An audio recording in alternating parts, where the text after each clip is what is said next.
Hello guys, this is your friend and we are back with a new fanfic. Which is What If Naruto Awakened a Rare Genkai Kekkei Part 1. And if you enjoy this fanfic then please press the like button and subscribe to my channel for more fanfic like this. And now let's start the fanfic. Why would you help a demon? It killed your parents, didn't it? It only thinks about itself. How it can get stronger. How it can get revenge. Mizuki said while he looked at Iruka lay bleeding on the forest floor. Naruto was behind a tree at the tree line, trying to stay as quiet as possible. He still couldn't fathom what Mizuki sensei had said. I am the fox. I'm the Kyuubi no Yoko. I can't be, can I? It made more and more sense when he thought about it. That was why all the villagers hated him. That was why no one cared for him. That was why he didn't have parents. You are right. That's how the fox would be, Iruka said. Naruto tried hard not to cry out loud. Even Iruka agreed. The only person other than the Sandaime Hokage who actually cared for him, the one he thought was like a father, or maybe a brother, thought he was a demon. But that is not who Uzumaki Naruto is. He is one of the most caring person I know, and he just wants to be acknowledged. He may have that damn fox sealed inside him, but that doesn't make him the fox, more than a sealing scroll makes it what is sealed inside it. He is my student, and more than that, he is a person I care a great deal about. He is like family to me. I won't let you hurt him. Naruto was smiling. And not just a little smile. It was an ear-to-ear, sun shining out of your mouth, your chin is hurting smile. He had someone who thought him as family. Then his face turned serious. Iruka sensei, his big brother figure, his precious person, was going to get hurt.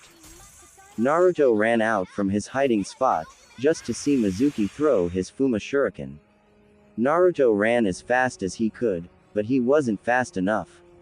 He could see it get closer and closer to Iruka sensei. Naruto ran and ran, but he wasn't fast enough. It was 3 meters from Iruka now. He wouldn't make it. He wasn't fast enough to protect the first person to really acknowledge him. No. Naruto yelled with all his might, his arm reaching out for Iruka. The earth began to quake, and a big cluster of pink crystals grew out of the ground, blocking the shuriken. That left 2 academy instructors and students speechless and stunned. Naruto snapped out of it first, turning to face Mizuki with the most serious look he had ever given. He pointed at him. I won't let you hurt Iruka sensei. Not now, not ever. He put his hand in front of him, weaving a hand seal crossing his index and middle fingers, Taju Kage Bunshin no Jutsu. A big cloud of smoke exploded in the forest. When the smoke cleared, Mizuki and Iruka couldn't believe what they were seeing. Over 1,000 orange-clothed Narutos were standing in the clearing and the surrounding trees. As one they charged towards Mizuki. Not now, not ever. Screams could be heard all over Konoha, as the now traitorous Konoha Nin was beaten by a 12-year-old academy student. 2 minutes later. Sorry Iruka sensei, I think I may have gone a bit overboard, the blonde said with his trademark smile, while scratching the back of his head. Iruka stood dumbfounded while staring at Naruto. He turned it into a smile. I think I can overlook it this once. He turned his head to look at the discolored formation of meat that was Mizuki lying on the forest floor. He then turned his gaze a bit to look at the big crystal formation. What was that? He turned his gaze back on Naruto, who was still grinning. Close your eyes, Naruto. Naruto just stared back at him. Why? Iruka rolled his eyes. Just do it, Naruto. A few minutes later. Iruka sensei, are you done soon? Can I open my eyes already? Naruto asked in an annoyed tone. Just a minute. Iruka chuckled. There. Now open your eyes. Naruto did as he was told. There, right in front of him, was Iruka sensei smiling at him. But something was off. Something was missing. It took Naruto a few seconds to figure out. He didn't have Hitai 8 on. Naruto's hand slowly made its way to his forehead. Yay! I did it. I'm a ninja of Konoha. I'm going to be Hokage in no time. Believe it. Naruto began ranting. But Iruka's thoughts were miles away though those crystals. Did Naruto make them? How did he do that? Does he have a Kekkei Genkai? If it is, it's not one I have ever seen or heard of before. I guess it is possible he could have one, since no one knows who his parents are. I better report to Sandame soon. He would want to know this. Anyo, Iruka-sensei. Iruka's focus snapped back at Naruto. Sensei, is it true about the fox? Iruka smiled sadly. I'm afraid it is. Naruto looked down on the ground. He mumbled something inaudible. What? Am I the fox then? Naruto asked with tears in his eyes. Iruka placed his hand on Naruto's head and ruffled his hair. Didn't you hear me back there? You are no more the fox, than a sealing scroll is the kunai sealed inside it. Did you mean the other thing too? Naruto asked carefully. What other? He looked at the blonde, before displaying a large smile. Yeah, I meant it. Little brother. Naruto looked up at Iruka again with a smile wider than when he had gotten his Hitai 8. Before Iruka knew it, he was tackled by the little blonde, hugging him tightly while sniffling. In the Hokage's office, the Sandame had seen it all through his magic little crystal ball. To think Mizuki would betray the village like that. I knew he had some grudges, but to think he would go this far. He looked at the crystal ball, seeing his grandson in spirit hugging the academy instructor. At least something good came out of this whole ordeal. He have finally found someone else than me that he knows acknowledges him. Then he frowned. But what was those pink crystals? I have never seen anything like it. I'll ask Jiraiya about it next time he comes to report in. He may know something about Minato or Kushina that I don't. He looked at the crystal ball again. The two Konoha shinobi were walking out of the forest hand in hand, the smaller figure jumping up and down, while the bigger looked down on him with a smile on his lips. Hiruzen leaned back into his chair, looking up at the ceiling. Ah, I guess I better call back the search parties so they don't drag him off the street. And with that thought, Hiruzen made his way out of his office. The next morning with Naruto. Naruto yawned loudly as he sat up in his bed. He didn't really know what to do the next few days but train. It was not like he had any friends to hang out with. Sure, Choji and Shikamaru didn't hate his guts, but that was about it. There was still 6 days left till the new teams got assigned. He didn't really care that much about who he got teamed up with. Just not from the Sasuke Tem. Please let it be anyone but Sasuke Tem. And he wouldn't mind if he got teamed up with Sakura-chan. Though I could imagine she would have a problem with that. He frowned at that thought. Well, better get up and get going, he said to himself, jumping off the bed, and heading for the bathroom. He had just opened the newly made instant ramen when an Anbu appeared in front of him. Naruto froze the instant he saw the Anbu. What have I done this time? I haven't done any pranks since I painted over the Hokage monument. Right after that, it was the test, and then the whole thing with Mizuki Tem. Calm down, Uzumaki-san. You haven't done anything. This time, he waited a second, while giving Naruto a look. It felt like that anyway.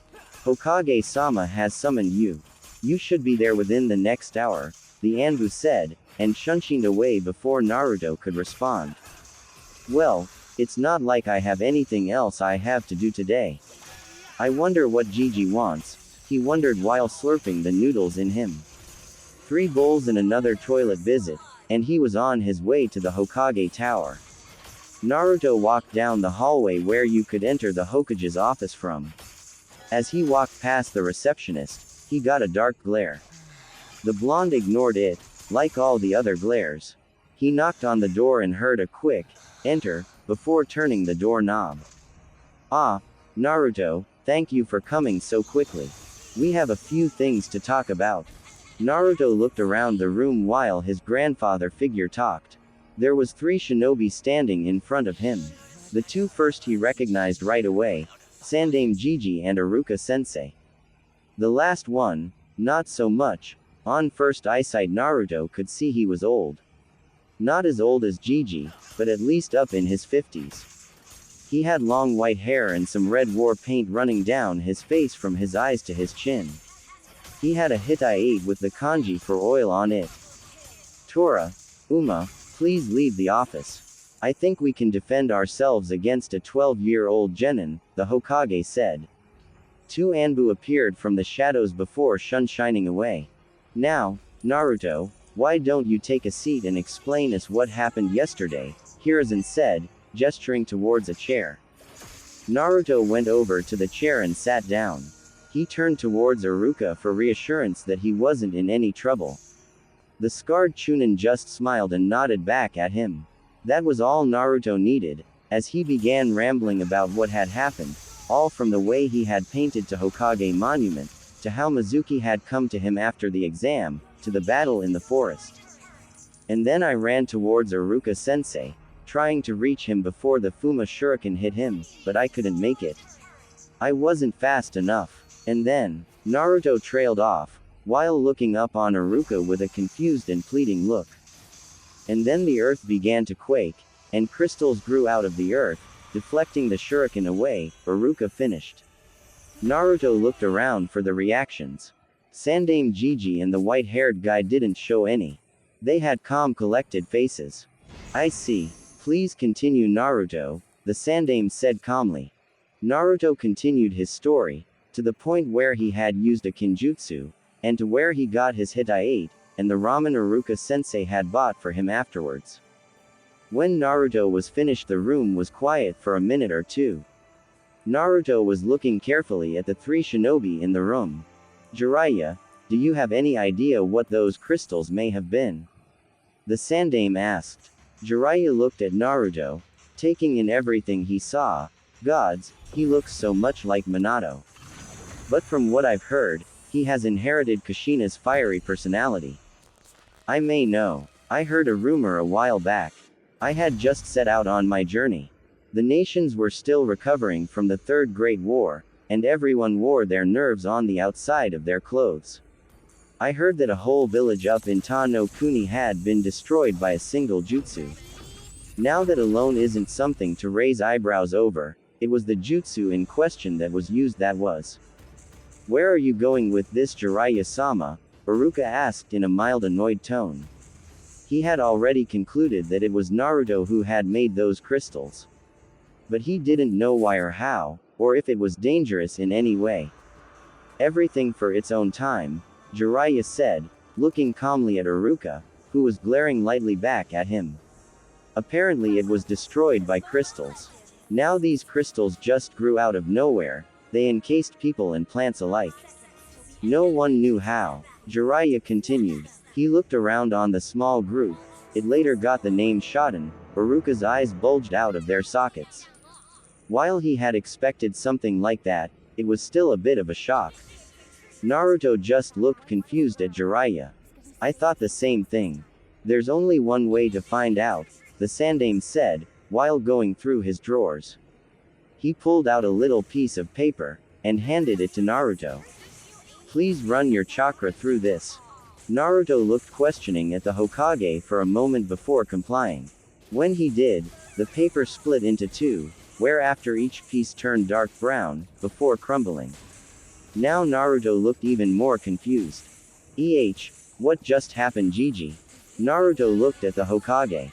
Well, Naruto, it looks like you have a Kekkei Genkai, the old Hokage replied calmly. A what? Naruto asked, looking more confused than ever.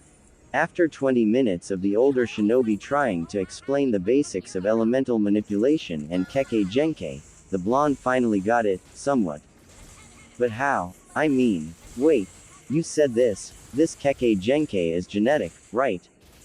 The old Hokage looked at Naruto, knowing where this was going. Yes, it is. Do you think, maybe, Rest was mumbling, as he turned his head down. Sorry Naruto, you will have to speak up. I'm not as young as I have been, the old Hokage said to Naruto with a kind smile. Do you think this will help me finding out who my parents were? We just have to find someone who had the same abilities as me, and they must have been my family, right? Naruto asked hopefully. The old man looked sad at Naruto. I don't think that's possible. It is true that Shodan is a Kekkei Genkai, but it isn't bound to a family as, let's say, the Byakugan is. I wish I could tell you who you parents were. You just have to be a bit stronger before I can tell you. Minato and Kushina had some powerful enemies. Just hold on a bit longer. You will know soon enough. Naruto's mood dropped a second, but he came right up again smiling. I guess I'll just have to find another way then. The older shinobi smiled at that. There were very few in this world similar to Naruto. The Sandaime then caught the glance he was getting from Iruka. He sighed deeply. He didn't know how Naruto would react. Naruto, he said gently. He got the attention of the blue-eyed blonde, about the Kyuubi. Are you okay? Naruto's smile faltered slightly, but he was still smiling. Yeah. I guess I'm kind of relieved. The Sandaime Hokage eyed him. Relieved. Yeah, I finally understand why all the villagers hate me so much. Why I'm getting all those looks. Guess I'll just have to work harder on getting them to acknowledge me, despite that damn fox. Iruka was smiling at his student. He was proud at how well he was handling it. He wasn't sure he could have done it well as him. That's good to hear, Naruto. Don't let it get you down. If you have any problems, no matter whom or what it is, you just come to me. My door is always open. That got Naruto to grin while putting his hand behind his head. Thanks, Iruka-sensei. Well, it's good that that's settled. Now Naruto, we don't know how this Shodan works, so please don't use any chakra before we have taken a look at how it's used. The old Hokage said with a serious undertone. Naruto nodded. The Sandaime then turned to Jiraiya. Jiraiya, meet with me and Naruto tomorrow at Training Ground 43 at noon. Hi. Good. The Sandaime turned to the blonde. Naruto. I know. Tomorrow at Training Ground 43 at noon. Don't use chakra until then. Can I go now? Naruto asked eagerly. Now having spent almost 2 hours in the room, he was getting restless. The Sandaime chuckled. Yes, you can go. You're dismissed. And then the blonde shinobi dashed out of the office. The Hokage then turned towards Iruka. You're dismissed too, Iruka. Iruka nodded and made his way to the door. Halfway there he turned to face the Hokage. Do you think he will be okay? The Sandaime looked up at Iruka with a smile. You really do care about him, don't you? Iruka nodded with a smile.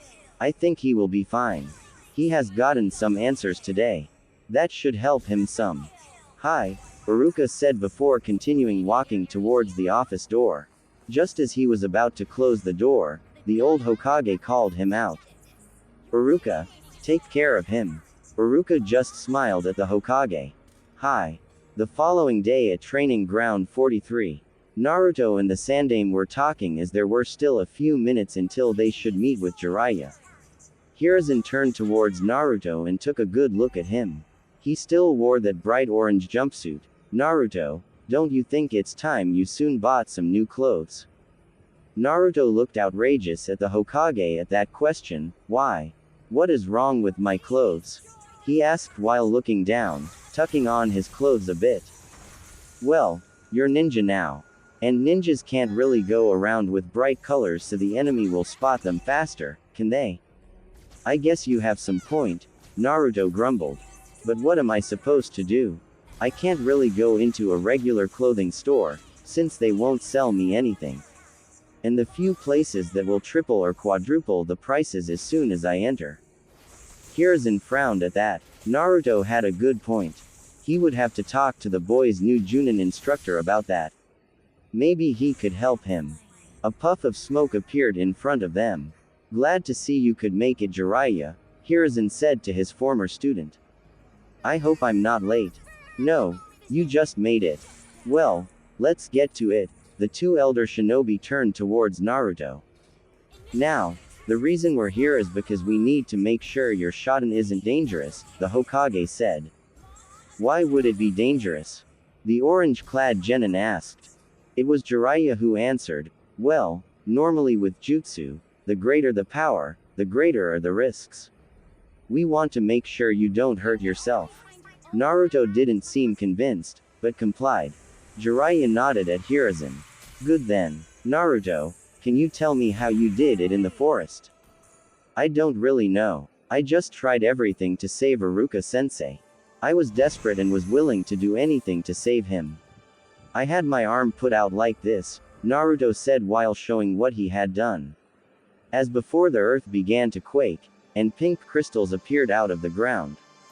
Both Jiraiya and Hiruzen were wide-eyed. While Hiruzen had seen it through his crystal ball, it was another thing to see it happen with your own eyes. How did you do it? Jiraiya asked. I don't know. I just channeled some chakra, while thinking of the crystals from yesterday, Naruto answered. Jiraiya thought about that for a bit. He then got an expression like he had an idea, try to think of it shattering. Naruto did what he said, and to his amazement, the crystal shattered in tiny pieces, making the air glitter lightly in pink. Amazing, was all Jiraiya could say. Hiruzen looked at Jiraiya. What are you thinking? I think it's controlled by his thoughts. He has to channel the chakra to make it, but he just have to think of what he wants, and it's going to do it. It will probably not work on higher level jutsu, but on the lower, I would say D and C rank jutsu, he just has to think of it. Hiruzen nodded while looking at Naruto. Okay Naruto, try to make. Next morning in Naruto's apartment. Naruto yawned loudly while stretching. He took a few minutes sitting in bed and waking up, before making his way to the bathroom. While he was taking a bath, he was thinking about what happened yesterday. They had discovered a lot about his Shoten. It is a combination of Fuden and Doden, as the chakra paper had said. Jiraiya had theorized that he used Doden to find minerals and stuff like that, while he used Fuden to compress it under high pressure, successfully making crystals. He could crystallize anything they put him to. Earth, wood, water, grass, really anything that had mass, and wasn't energy. He could even crystallize living things, as they had discovered when he accidentally crystallized a bug. It was really like having a weapon on hand all the time. Jiraiya had also told him about the secrets of Kage Bunshin halfway through the day, so he had made about 100 clones, putting them to learning his Shoten, thus why he already had such control over it. Jiraiya said he was the only one who could train this way, due to him having such a large chakra reserves. When they were about to leave, Hiruzen had pulled him aside and asked him to go to the library today. Naruto wasn't really a reader, and had complained loudly about it, but as Hiruzen said, if you want to be a ninja and the Hokage nonetheless, you need to have knowledge about the world. If not, people will just use you. That had made Naruto promise that he would do it. He also planned to go find a store who would sell him a new outfit, though he didn't know if he would be successful. Naruto ate his breakfast and brushed his teeth, before making his way out the door. Scram demon. And don't come back. Naruto sighed as he was kicked out of another store. Walking off, Naruto tried to think of a way to get into a store. He could use henge, but it would dispel as soon as someone touched him. And he couldn't just use the "I'm a ninja under the direct command of the Hokage" deal. It would only work on buildings owned by the government, like the library, not private-owned stores. He sighed deeply again. Looking around, the blonde found a store that looked fairly non-descriptive. The only sign that told him it was for shinobi was the rather large kunai symbol above the door and the sign that read, Higurashi Weapon Shop. Deciding to give this place a try, Naruto walked in. Looking around, the first thing Naruto noticed was that whoever owned this place had an obvious love for weapons. There were racks upon racks of weapons lining the entire shop. Swords, staffs, scythes, it seemed that anything anyone could name was there. He had never seen so many different weapons in one place ever, and some of these weapons he had never seen at all. It was enough to make even someone like Naruto, who knew next to nothing about weapons, drool. Can I help you? Naruto stiffened and almost shouted as he spun around. Behind him was a young girl that was maybe a year older than him, wearing a Chinese-style pink tank top, dark green cargo pants, and had her hair done up in 2 buns. To Naruto they made her kind of look like a panda. Or a mouse. Naruto did his best not to snicker at the thought. Hello? Tenten asked, while waving her hand in front of Naruto's face. He blinked a couple of times. What? Naruto said, blushing in embarrassment as he took a step back and put a hand behind his head. The girl just looked at him before she rolled her eyes at the kid's inattentiveness and shrugged. I was asking if you needed help finding anything. Naruto blinked in surprise. You work here. That's right. The girl said. My name is Higurashi Tenten. My father owns this store, so I come in and help when I'm not on missions. You're a shinobi then? Naruto asked curiously. Yep. I've been a shinobi for about a year now, Tenten replied. That's awesome, Naruto stated with a large grin. I just graduated. He blinked as he remembered why he was here. You know you can help me. I was looking into getting some new clothes. I can see why, Tenten said with an amused smirk. Your clothes are hideous. Hey, Naruto said, feeling the need to defend his clothes. These clothes are warm and comfortable and ugly. Tenten finished with a grin. Seriously, who wears orange? I like orange. Naruto shouted indignantly. Seriously, what was it with people continuing to diss on the color orange? It was the best color in the world. It's my favorite color. Even so, it's not a very good color for a ninja. Tenten replied, finding the boy's defensiveness amusing. Especially when it's so bright. He took a deep breath to calm down a bit. I guess I can see the logic in that. Anyways, can you help me? Sure, Tenten replied, amused by Naruto's reaction. She took him over to the clothing section of the store. So what are you looking for exactly? She asked. Naruto thought about what he wanted to look like. He needed something that made him look cool and added a mysterious persona to him. Something that screamed powerful and awesome. Something. You know, I'm not sure, he said sheepishly. I've never really shopped for clothes before, so. He had actually tried clothes shopping once when he was 6 and had just gotten an apartment. However, the store owners had kicked him out before he could actually shop. That had actually been the same day he found his jumpsuits in the trash, after the same store he tried to shop from had thrown them away. You're kidding, right? Tenten looked at him incredulously. When he shook his head, she sighed. Then it looks like we're just going to have to see what works. She pulled him over to the clothing section of the store, where she began grabbing different styles of clothes and then making him change into many styles she gave him, essentially turning him into a life-sized dress-up doll. Eventually she found a style that fit. Now Naruto was wearing dark black shinobi pants that tucked into a pair of black shinobi sandals. He had a black sleeveless Chinese-style shirt like hers but with a dark orange trims and with the Uzumaki swirl on the back of it. She had tried to talk him out of wearing any orange but was unsuccessful in getting the blonde to completely rid himself of his favorite color. At least there was less orange than before, and it was in a darker tone than his jumpsuit had been. His hands were covered in fingerless gloves and his arms were also covered in black bandages up to his biceps. Lastly, she changed the strap of his hitai from the dark blue color to black.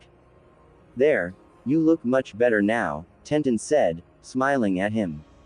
Indeed, he did look much better. Now that she was seeing him without all the orange, he actually looked cute. Now you're like a real shinobi. You think so? Naruto blushed as he scratched the back of his head. Of course. So will that be all?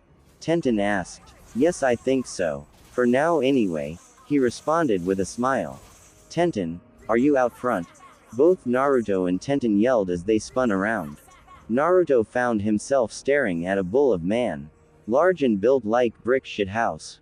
The man had muscles on every part of his body that Naruto could see. He even had muscles on his muscles. He had brown hair and brown eyes much like Tenten. He was wearing an off-white shirt, brown pants and a pair of brown boots. Damn it too, San, Tenten shouted as she clutched a hand to her chest. How many times have I told you not to sneak up on me? And especially when I'm with a customer. Tenten's dad merely laughed. Aw, take it easy, Tenten. Besides, aren't you shinobi supposed to be more aware of your surroundings? Do you want to be used as target practice again? Tenten asked with a maniacal gleam in her eyes and had one of her hands inside her kunai pouch. Her dad merely sweats dropped before he coughed and turned his attention to Naruto. He looked him up and down, immediately recognizing him. That didn't matter to him, he wasn't as narrow-sighted as some of the other villagers. He worked with sealing scrolls on a daily basis, he knew that the boy in front of him wasn't the demon. And if he had been, he would probably already have destroyed the village, with the way some treated him. Naruto watched with a mixture of shock and weariness as the man looked him over. He was already expecting to get thrown out. No one wanted to sell the demon brat anything. But Tenten's dad just smiled at him, walking over to the cash register, typing in all that his daughter had noted on a block. Now all that stuff you got there will come to around 5,000 yen, Tenten's dad said. Naruto cringed a bit but got out the necessary money. It would put him back by a lot, especially since he would no longer be able to gain a stipend from the Hokage since he was a ninja. But this was for his shinobi career, so he had to. He took out his frog-shaped green wallet, much to the amusement of Tenten, and put the money on the table. Thank you, kid. Hope you'll come back, Tenten's dad said to Naruto while counting the money Naruto had left. He gave the two there one of his most brilliant smiles. Thanks, Mr. Kato, the man replied. Thanks, Kato-san. Naruto bowed before grabbing his equipment and running off with a grin. I'll make sure your store becomes famous when it's selling to me as the Hokage. He yelled out as he left for the library. Naruto was standing outside a big building, a building he had never thought he would set foot in, the library. He sighed deeply and made his way through the front doors. He hadn't made his way in more than a few meters, when a voice called out behind him. Can I help? Why? What do you want? I'm sorry, but you will have to leave, now. Naruto turned around to see who it was. It turned out to be the custodian, a woman who looked to be in her mid-50s said, spitting out the word boy with venom. Naruto remembered what Hiruzen had said to him the day before. Naruto tapped his finger on his Hitai-8, I am a ninja of Konoha, under the command of the direct command of the Hokage. And can I remind you that this is a government-owned building? And who again runs the government? That's right, the Hokage does. Thus, you can't kick me out of here. The custodian was clearly irritated by this, but as Naruto had pointed out, she couldn't kick him out. She sighed, fine, but if you break anything, you will be sorry, she said, and walked away. Naruto snorted mentally at this. Since he was told about the Kyuubi, he had been near stunned by the naivety of the population of Konoha. One thing was the civilians who knew nothing of sealing, but the ninja population too. They used sealing on a daily basis. He shook it off him, and made his way to the shinobi section of the library.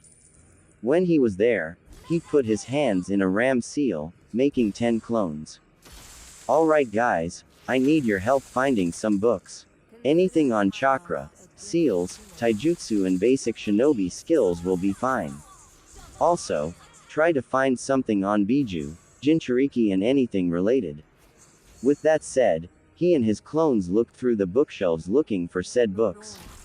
In the end he found 27 on the various subjects. He made his way home, and began to read. 3 days later, Naruto was on his way to training ground 43. Gigi had given it to train the week before the team assignments, which was still 2 days away.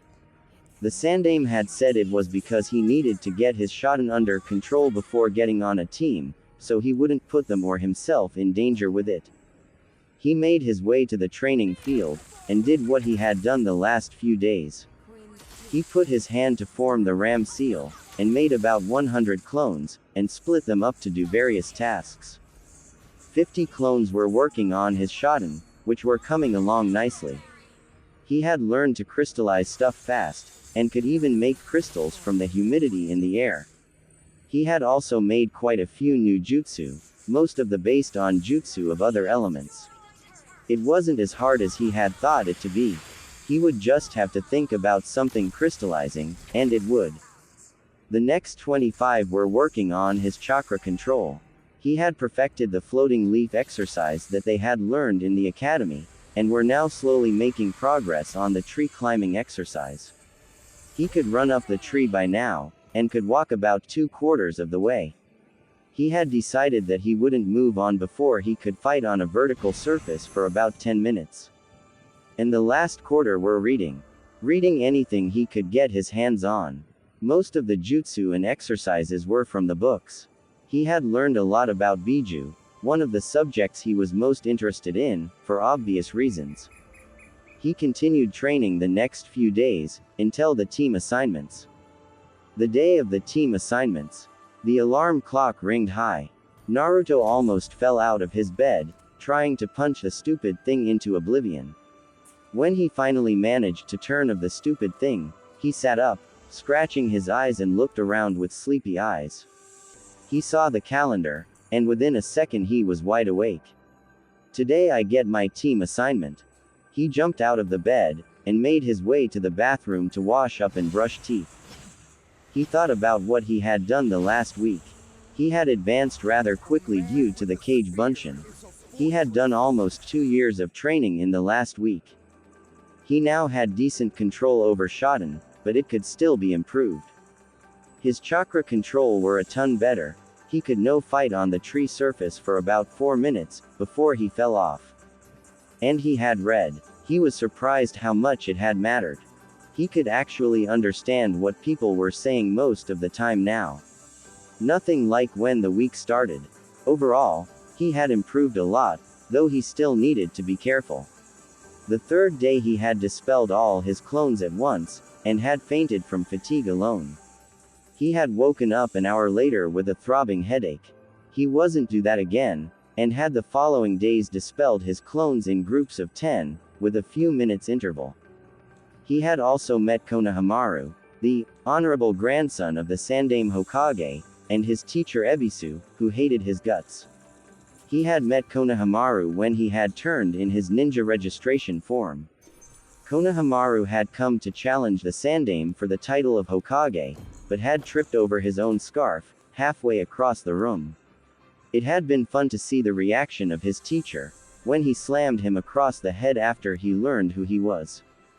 Konohamaru had followed him later, asking him to teach him.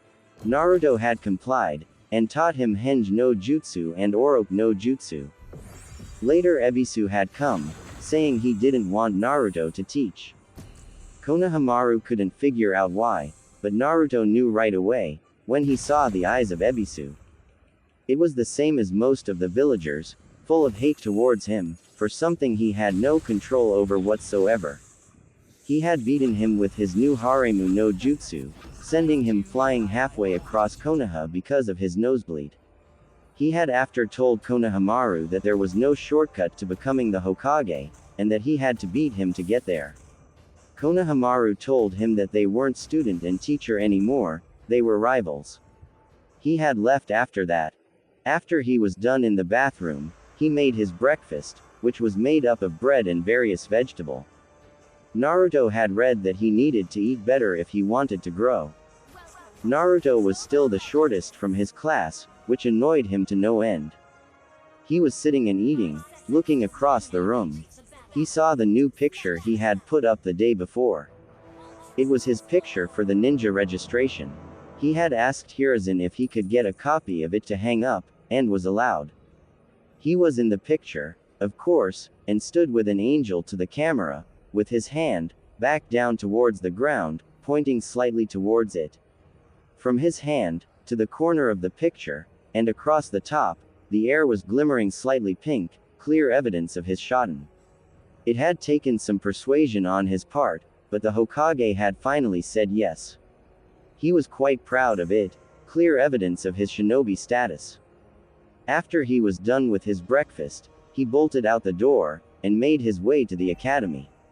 Today I'm going to get a team. I am officially going to be a genin, a ninja of Konoha. It's the first step on the way to become the Hokage. XXX, XX, XXX, XX, XXX. Kage Bunshin no Jutsu, Shadow Clone Technique. Similar to the Bunshin no Jutsu, this technique creates clones of the user. However, these clones are actual copies, not illusions. The user's chakra is evenly distributed among every clone, giving each clone an equal fraction of the user's overall power. The clones are capable of performing techniques on their own and can even bleed, but will usually disperse after 1 or 2 solid blows. They can also disperse on their own. The clones will be created in roughly the same condition as the original. When they disperse, all the knowledge they have gained return to the creator. Bunshin no Jutsu, Clone Technique, a ninjutsu that creates an intangible copy of one's own body, without any substance.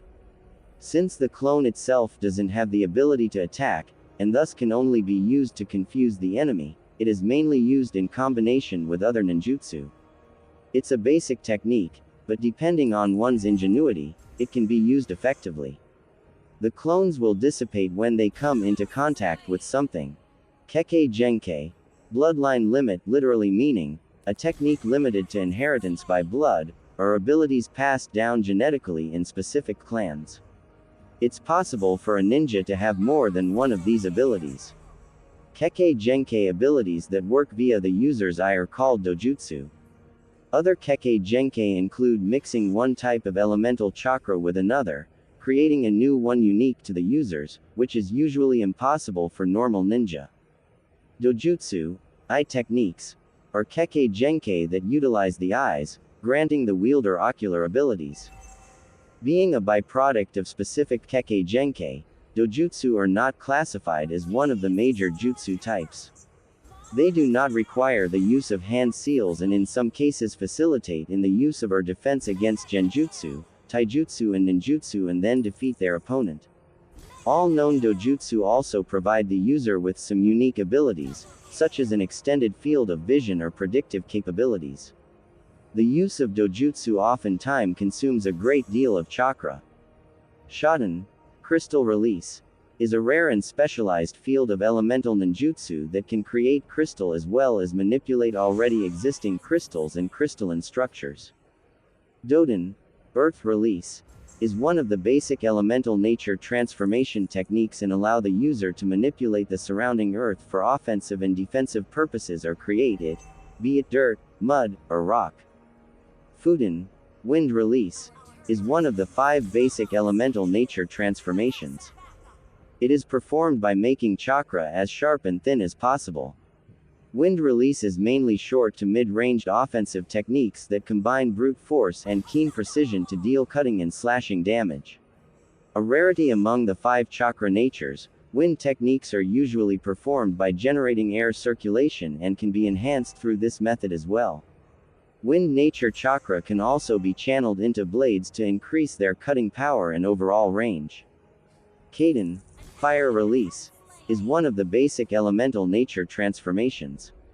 It is performed by molding superheated chakra inside the stomach before releasing it via the lungs and mouth.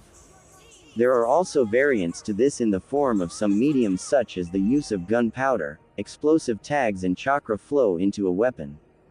Sweden, Water Release, is one of the basic elemental nature transformation techniques that allow the user to manipulate pre-existing water, or create their own, by turning their chakra into water. It takes much more ability to create the water than to manipulate what is already available and expel it from their mouths. One of the most versatile of the 5 basic chakra natures, water release techniques can not only change shape but state as well. Moreover, the water becomes more solid in the process as well. Raiden, Lightning Release, is one of the basic elemental nature transformation techniques that allow the user to generate lightning by increasing the high-frequency vibrations of their chakra, allowing for piercing damage and fast movement. The electricity paralyzes the target so that they are unable to move and leave them vulnerable to a finishing strike.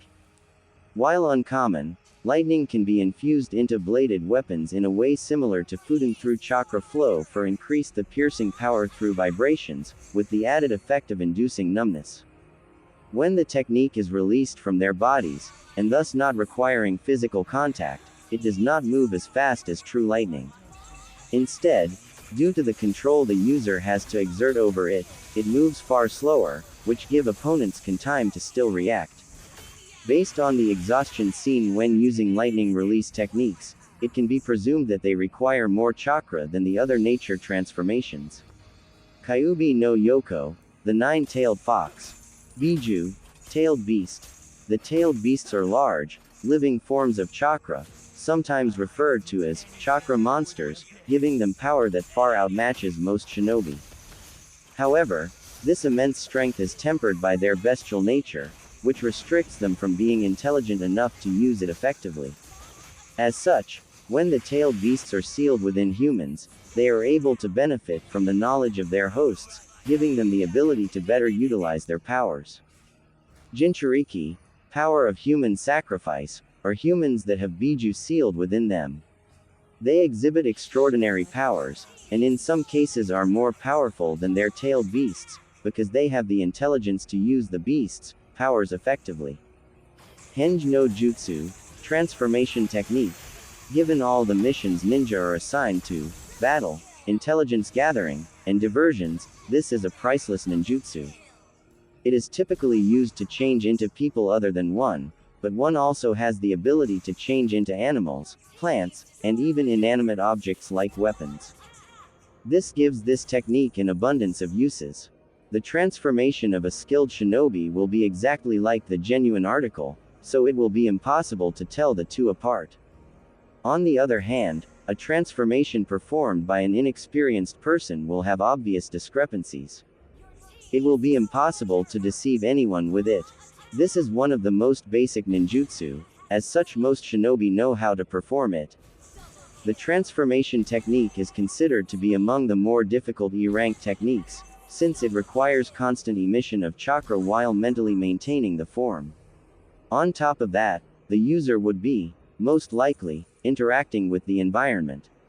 This puts mental strain on an inexperienced ninja.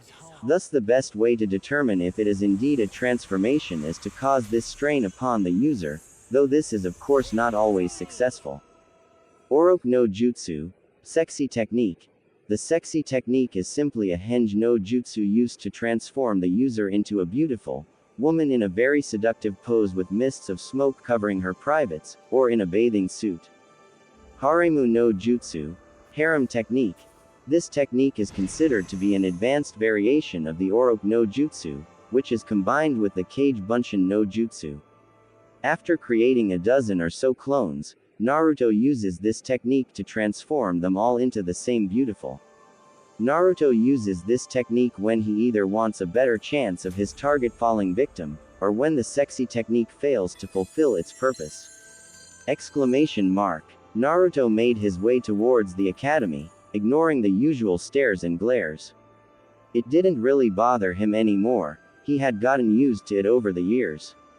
The only difference the last week was that he knew why he was getting them. That helped a lot, it was a burden lifted from his shoulders. He didn't have to wonder why.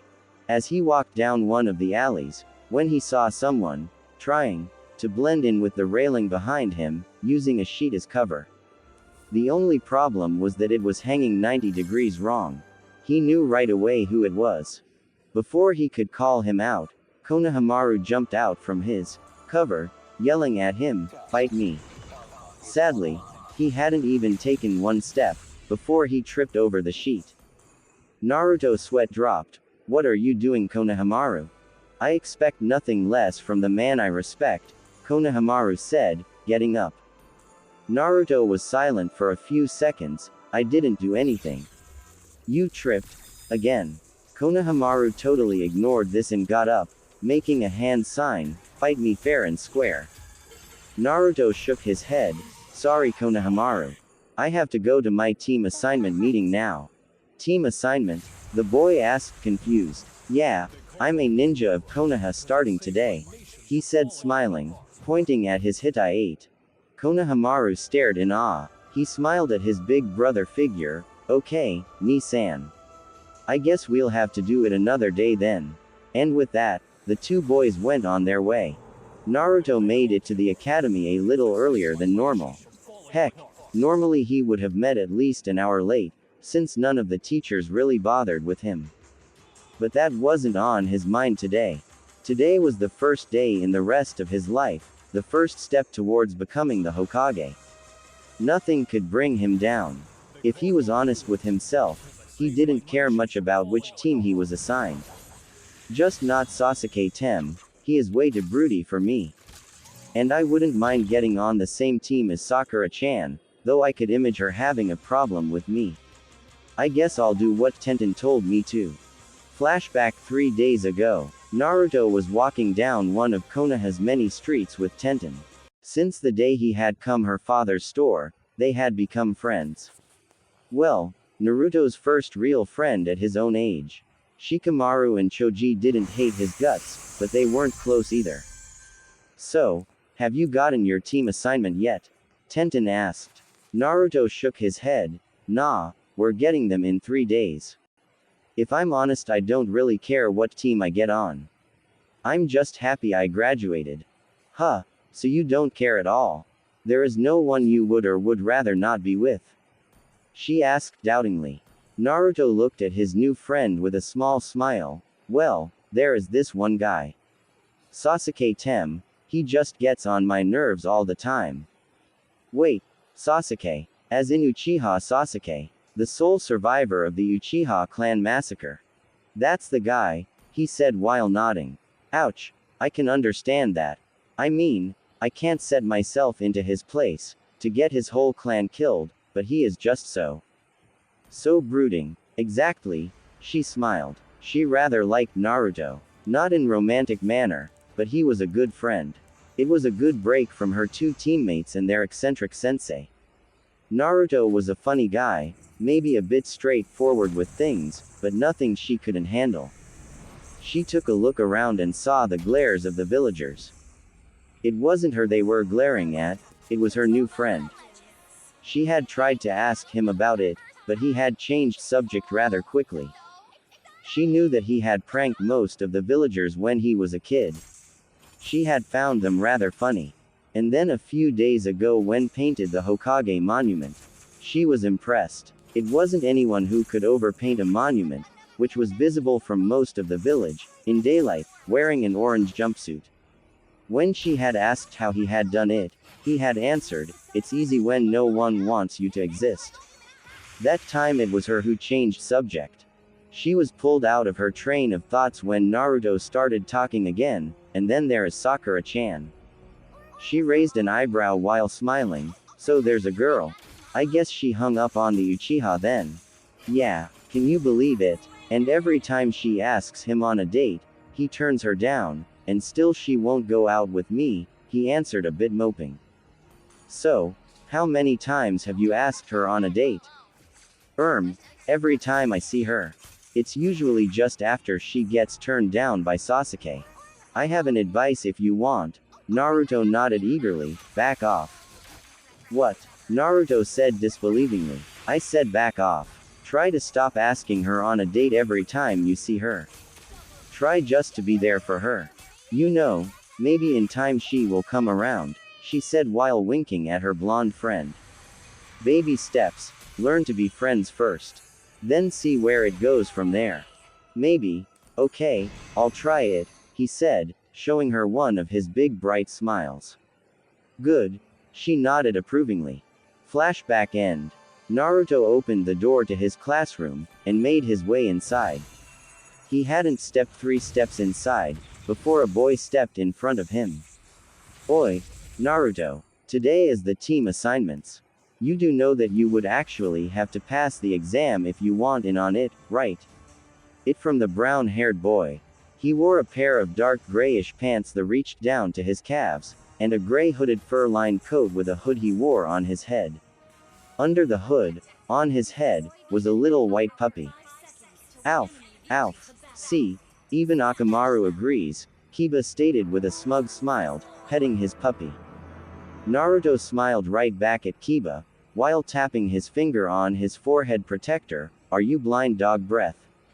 I have a hit I ate, thus must I have passed. The Hokage himself passed me. Can you say the same for you?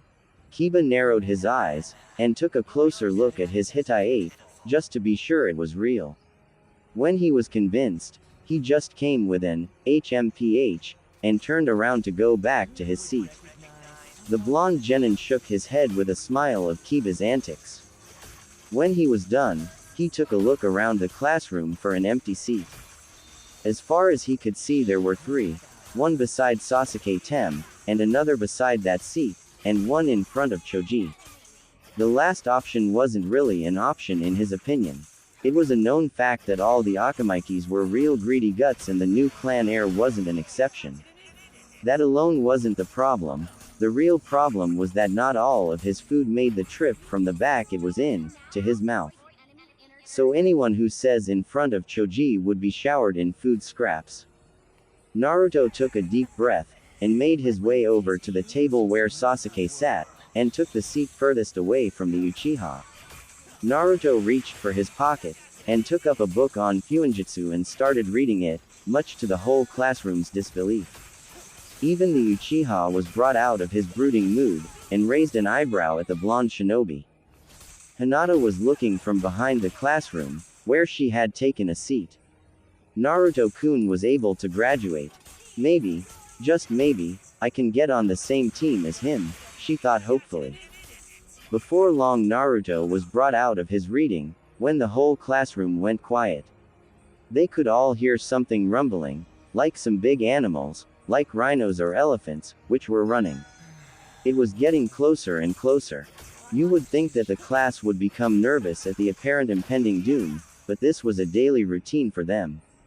Before long, two girls almost fell in through the door. First, I win, they yelled, before turning to each other to glare. The first one Naruto recognized right away. It was Sakura-chan. She had bright pink hair, a color Naruto didn't know could appear naturally before he had met her, and green eyes. She also had a rather large forehead, and Naruto knew she had been bullied because of it. To him, though, it was just her, and he loved every part of it. She was wearing a red dress with a white circular design on her shoulders and her back, and she wore dark green shorts. She wore her hitai like a hairband. The second girl was Ino, who had an ongoing rivalry with Sakura. She wore a short purple vest-like blouse with a raised collar, a skirt that was cut off on the sides and bandage on her stomach and legs. She also wore purple and white elbow warmers with this, and her hitai around her waist as a belt. I win again Sakura, Ino said. What are you talking about? My pinky toe entered the classroom before yours by a whole centimeter. Sakura replied, glaring harder. Ino returned the glare, are you blind? The two girls kept bickering like that, and the rest of the class went back to doing what they were doing before. That is, everyone but Naruto. He was looking at Sakura with a blush. He quickly looked away again. Naruto, remember what Tenten said. Give her some space. But there she is, looking over here, and now she's coming this way. Maybe she wants to sit beside me, he thought, as the pink-haired Kunoichi made her way over to the table where Naruto and Sasuke were sitting. He smiled at her. Good morning Sakura-chan. Get out of my way. I want to sit there beside Sasuke-kun, she replied, pointing at the seat in between him and Sasuke. He sighed while getting out of his seat. Fine, get in then.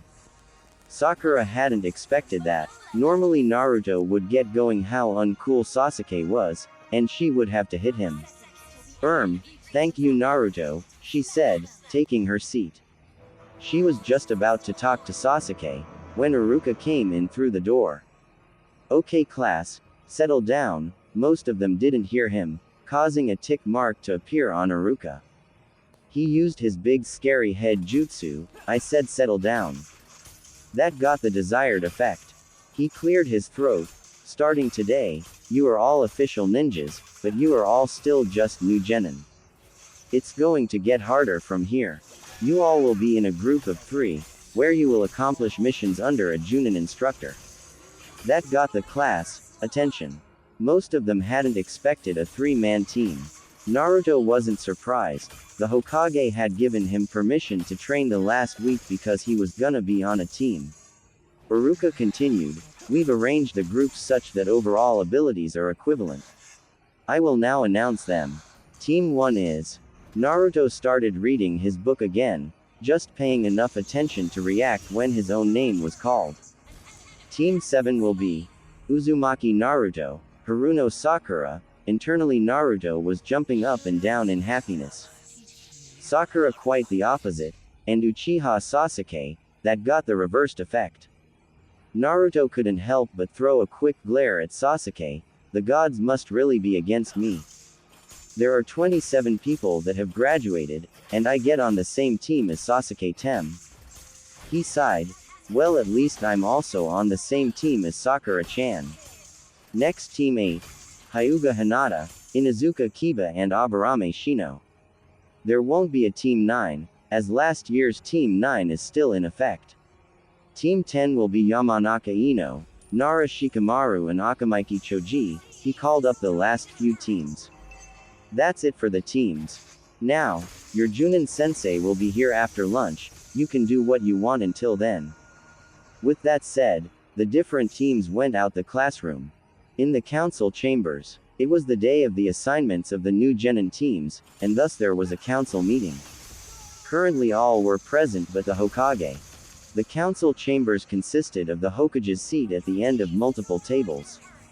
Beside the Hokage's seat were two smaller tables where the elders sat. Their names were Homura Mitokado, Kaharu Udatane and Shimura Danzo. Homura and Kaharu were old teammates of Hiruzen, and had retired from their shinobi carriers and settled back as elders and counselors for the Sandaime. Danzo was an old rival of Hiruzen. While he had Konoha's best at heart, he didn't always care of the way to get there. From the Hokage's seat point of view, the left side was reserved for the business people of Konoha, the 6 that had been elected from their respective areas. These people didn't have Konoha's best at heart. What they cared about was getting more power, and getting more wealth. The right side was reserved for the 8 major clans of Konoha: Senju, Uchiha, Hyuga, Inuzuka, Aburame, Akamaiki, Nara and Yamanaka. Though, because of the Uchiha massacre, the Uchiha seat was empty until the time of the last Uchiha to be 16 years of age, and the Senju seat was empty because the last known survivor of said clan, Senju Tsunade, wasn't in Konoha, and hadn't been for years. These people were the only one beside the Hokage who were not thinking of ways to get more power, but had Konoha's best at heart. In the seat closest to the Hokages was none other than Hiashi Hyuga, the head of the Hyuga clan, which was currently the largest clan in Konoha. Hiashi was a man who, despite his cold demeanor, always put his clan and Konoha first, even when it went against his own beliefs. The next seat from Hiashi was Sume, the clan head of the Inuzuka clan. This clan was well known for their collaboration with ninja dogs, their pack mentality and their hot-headedness. They always believed in looking out for family, and were well known for their fierce loyalty to others. Sitting next to the Inuzuka matriarch was Shibi Aburame, the clan head of the Aburame clan. The Aburames were well known as a clan that followed logic, believing that to do otherwise would cause more issues to arise than need be. They were also ostracized because of the bugs they carry. The last in the lineup were the members of the Yamanaka, Nara and Akamaiki clans, who were well known for their powerful teamwork. These 3 were Inoichi, Shikaku and Chuza, and they had been known as the Ina Shika Cho Trio, due to the teamwork they used during the Third Great Shinobi War. Finally the Sandaime entered the chambers, and took his seat. As it seems we're all here, we will get started. Now first point of order is, sorry Sandaime-sama, but I have disturbing news that I think the council should hear. Danzo interrupted the Hokage. Hiruzen didn't seem affected by this, as he had known this would come sooner or later. He was pretty sure it was because of Naruto and his Shoten. He knew he wouldn't be able to keep it a secret long after he allowed Naruto's ninja registration photo to be taken. That, and that he had allowed the blonde to use one of the training ground by himself. He was sure that Danzo would have picked up on that. What is it, Danzo-san? Hiruzen asked more politely than he would have out of the council chambers. It has come to my attention that you have reserved a whole training field for a newly graduated genin. It intrigued me, but I let it go. I'm not one to question the Hokage. Hiruzen mentally scoffed at that. Danzo questioned every action he took. He had tried to get his hand on the seat for a long time. Other than that, he had tried to get his hands on Naruto more than one time, willing to turn him into a weapon of Konoha, due to his Jinchuriki status. He was sure that he would try even harder now that he had found out about the blonde's new Kekkei Genkai. Hiruzen was, of course, greatly opposing of this. Minato had asked him to make sure Naruto would be safe. He couldn't do much about the villagers, but this he could. He wouldn't let Naruto fall into the grasps of the old war hawk. Never mind what Kushina would have done to the crippled elder if had gotten hold of Naruto. Hiruzen wasn't entirely sure if he'd applaud or be terrified of that outcome. Danzo looked over the chamber. He could see that he had piqued their interest.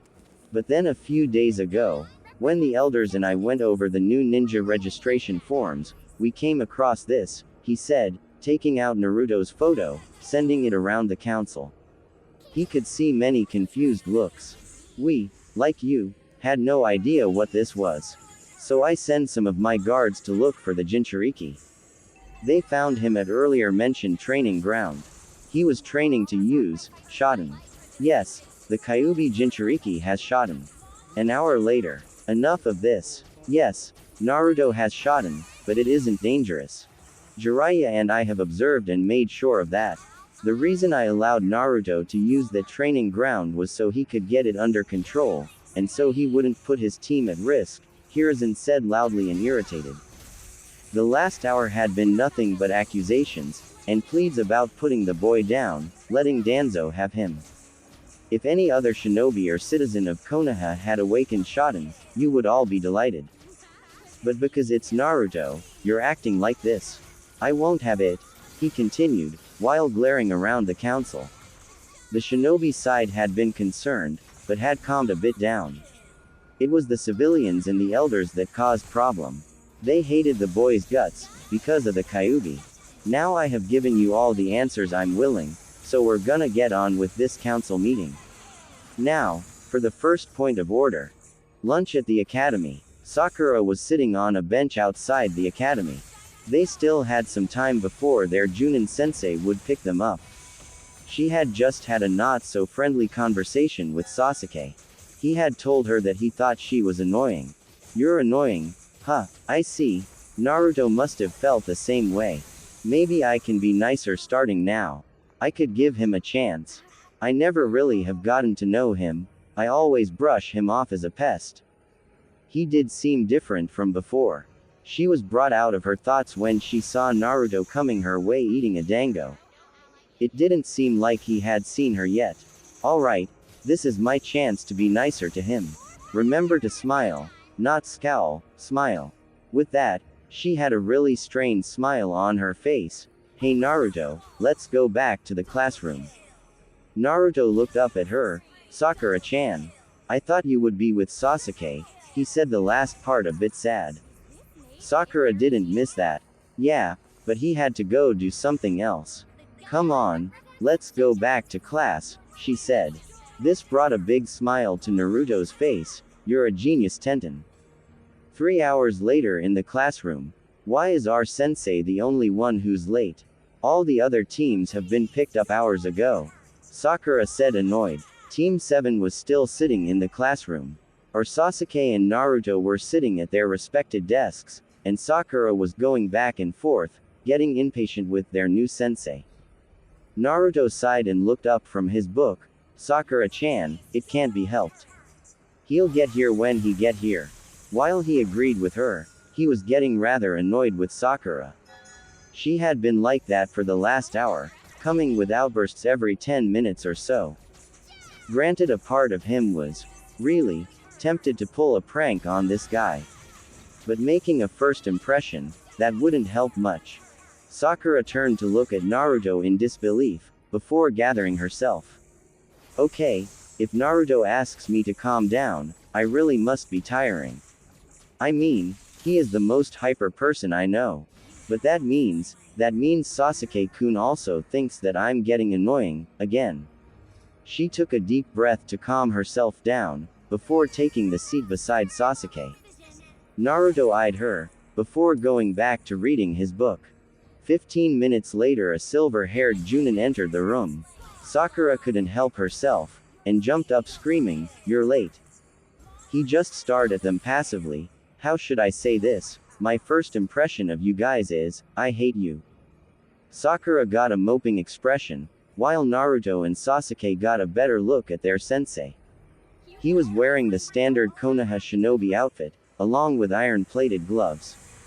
His face was mostly covered by his mask, and his left eye was covered by his Hitai-8. All in all, they couldn't get a real good look at him. "Meet me on the roof in 5 minutes, he said before shining away. 5 minutes later on the roof, Kakashi was looking over each of his students. He was mostly looking on Naruto. "Gods, he looks so much like you, sensei." Then he turned his gaze to the Uchiha. "I really hope I can help him, before chooses a path that he can't be saved from." When the 5 minutes were up, he spoke, "Let's see, why you don't introduce yourselves." "Introduce ourselves? What should we say?" Sakura asked. Kakashi shrugged. "What you like, hate, your dreams, and hobbies. Something like that. Why don't you introduce yourself first, sensei? So we know what to say," Naruto suggested. "Me. I'm Hatake Kakashi. I have no intention of telling you my likes and dislikes. As for my dream, I have few hobbies." The 3 genin were left with sweat drops on the back of their heads. Sakura turned to her new teammates. "So all we found out was his name." Naruto squints while Sasuke's eye twitched. "Now it's your turn. Blondie, you go first." Naruto shot a quick glare for his new nickname, "I'm Uzumaki Naruto. I like ramen, Ichiraku ramen, my friend Tenten, Iruka sensei, and Hokage Ojisan. I dislikes are the 3 minutes you have to wait for your ramen to finish after you have poured water over it, people who will hurt my friends, and can't seem to tell the difference between a kunai and the scroll it's sealed inside." This caused Kakashi to raise an eyebrow. He, of course, knew what Naruto was talking about. Sasuke and Sakura looked confused at Naruto. Naruto just continued, acting like he hadn't noticed. "My hobbies are training, hanging out with Tenten, and tasting new kinds of ramen. In my dream for the future, I want to become the greatest Hokage and make everyone in the village acknowledge me.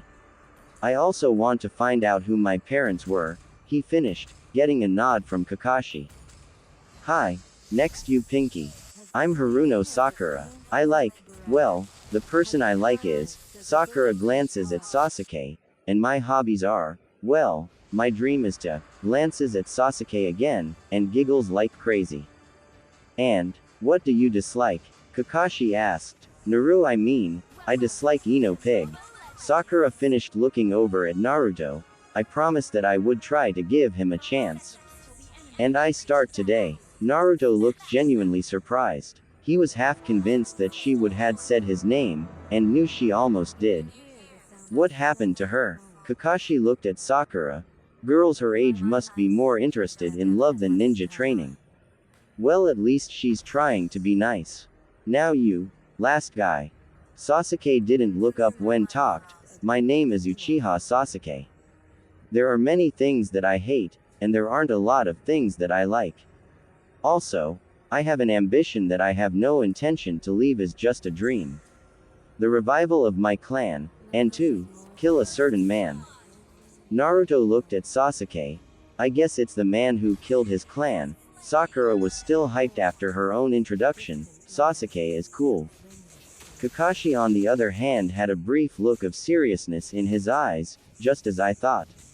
He quickly got back to his old careless look. "Alright, you 3 all have unique personalities. I like that. We're going to begin a mission starting tomorrow. First we're gonna do something we 4 can do together. Survival training." "Survival training? Kakashi-sensei, we have just been through years of training in the academy, can't we just go ahead and start missions?" Naruto asked, rather annoyed. "This is no ordinary training," Kakashi replied. Now Sakura was looking annoyed too. Can't he just get to the point? Then what kind of training is it? Kakashi started laughing, freaking the three genin out a bit. Sakura looked more annoyed than ever. What is so funny, sensei? Well, if I say this, I'm sure you three are going to be shocked. Out of the 27 graduates, only 9 are going to become genin. The other 18 will be sent back to the academy. In other words, this training is going to be a very hard test with a dropout rate of 66%. And as Kakashi had predicted, the 3 genin were very shocked. See, you 3 are shocked, he said pointing at them. Are you kidding me? What was the final exam for? Naruto asked in complete disbelief. That, it just picks out those who are qualified to become genin. Did you really think that 3 jutsu were gonna get you graduated? Out there is a world whose only goal is to get you killed. We're not going to send anyone out there who isn't prepared. He paused to let it sink in. Anyway, I'm going to determine whether you pass or fail tomorrow at training ground 7. Bring your ninja equipment and meet at 5 a.m. Kakashi could see how shocked the 3 genin were. Even Sasuke, who had until now composed himself, trembled some. Now then, meeting over. Oh yeah, don't eat breakfast. You're going to throw it up, if you do. 5 a.m. at training ground 7. The 3 genin of Team 7 came from each their own direction, every one of them half asleep. Good morning, Sakura said tiredly. Hey, it came from Naruto. And the 3 of them waited, and waited, and waited. 3 hours later, finally, Kakashi came going from the tree line. Hi fellows. Good morning. You're late. Both Naruto and Sakura yelled at him, while pointing accusingly at him. Now normally the new and improved Naruto wouldn't do that, but the lack of sleep, and his empty stomach made him momentarily pick up some of his old habits. Yeah, you see a black cat crossed my path, so, Kakashi replied, but trailed off when he saw the faces of Team 7. He cleared his throat. Let's move on. He went over to a clock on a stub a few meters from the genin. Alarm set at 12 p.m. He then turned towards them, and took out 2 bells to show, today's topic is to get one of these bells from me. Whoever can't, will have no lunch. What? It came from Naruto, but was ignored by Kakashi. I'm going to tie you there, and eat lunch in front of you, he said, pointing at the 3 stubs, one of them having the alarm clock on it. At that moment the genin understood why he had told them not to eat breakfast. It took a few seconds for them to get over that. But wait, why are there only 2 bells? Sakura asked. Kakashi showed one of his eye smiles. I'm glad you asked, Sakura. Since there's only 2, at least On will have to be tied to the log. That person will fail, since he failed to complete the mission. The person will go back to the academy. It might just be 1, or it can be all 3. You can use Tour Shuriken. You won't be able to get these, unless you come at me with the will to kill me. He looked at his team. There were no objections. Kakashi continued, we're going to start after I say, ready. Start. The genin quickly jumped away, hiding in the surrounding area. Kakashi calmly took out a book, and, apparently, started reading. The most important thing for a shinobi is to hide and conceal yourself. It seems like they got that part down. Naruto was hidden in a tree along the river going through the training ground. He was looking at Kakashi, thinking how to do this. This is a Junin, the highest rank of ninja, only surpassed by the cages. I can't run head first in there, without having a plan. Just to get a few things down, there is no way that I can take him down. He can't be expecting us to either, which means, he is testing out skills.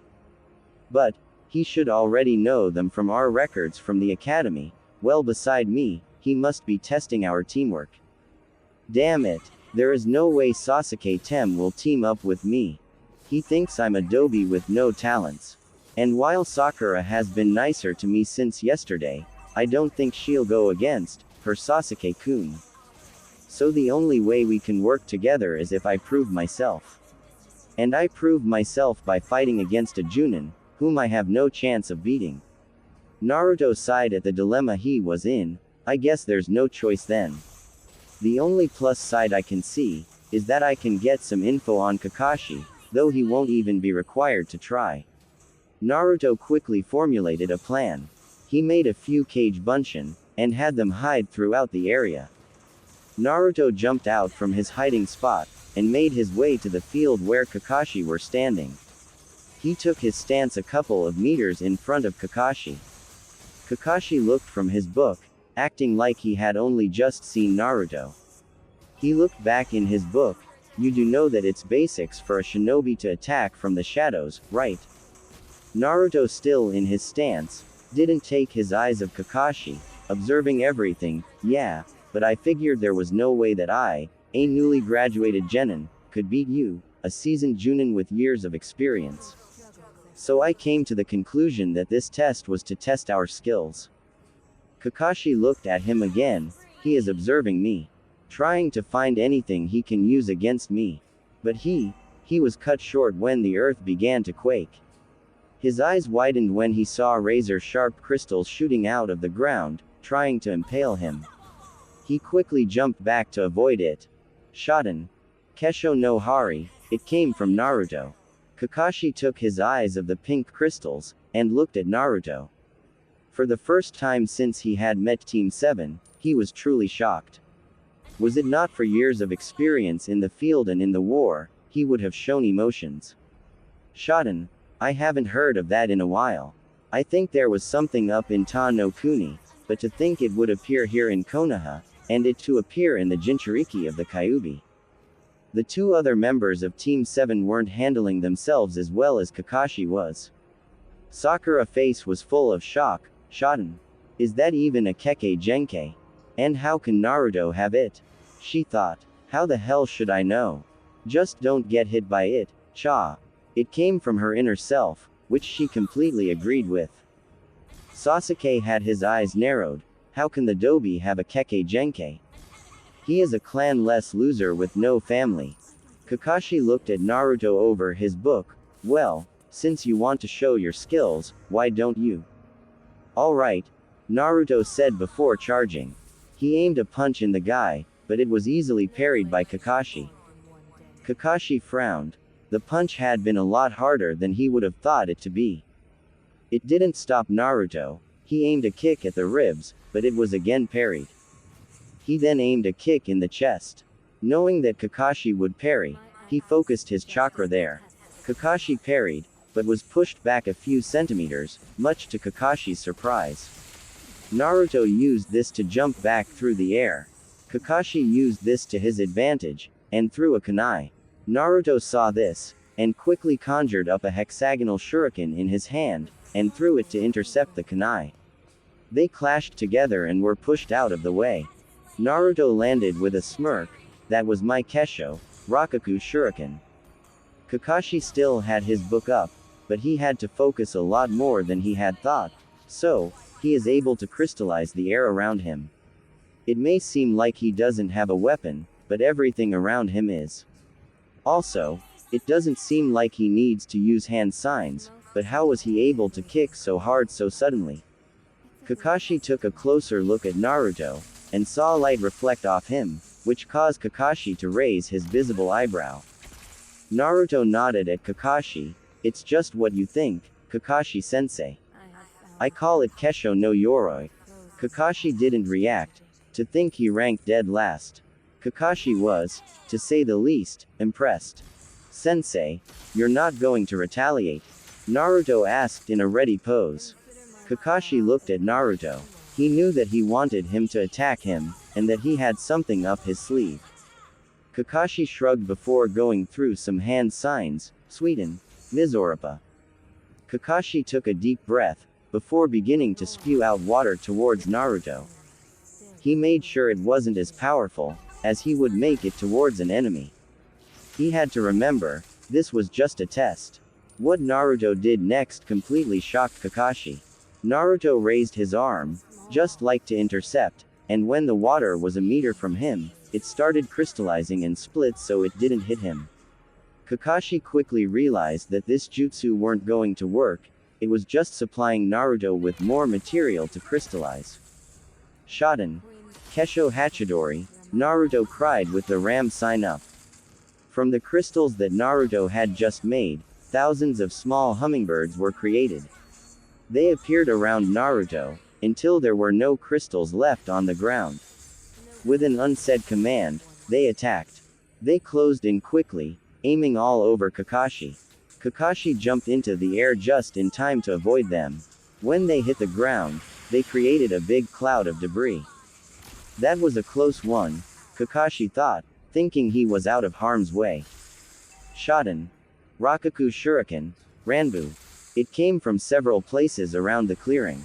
From 5 places barrages of crystal shuriken was shot at him. Shit, he thought, before quickly performing Kawarimi no Jutsu. Naruto's shadow clones jumped out of hiding, before dispelling.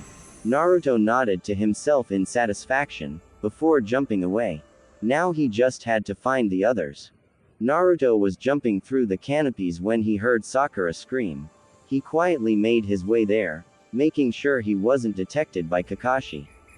He finally found Sakura. She was lying motionless on the forest floor. He wasn't worried if she had been hurt. He knew Kakashi wouldn't take it that far. He made his way down to where she was, and after a brief examination it was clear she was under a genjutsu. He put 2 fingers on her forehead, while the other was in a ram sign, Kai. Slowly her eyes fluttered up. As soon as she could see where she was, she quickly got to her feet. Sasuke-kun.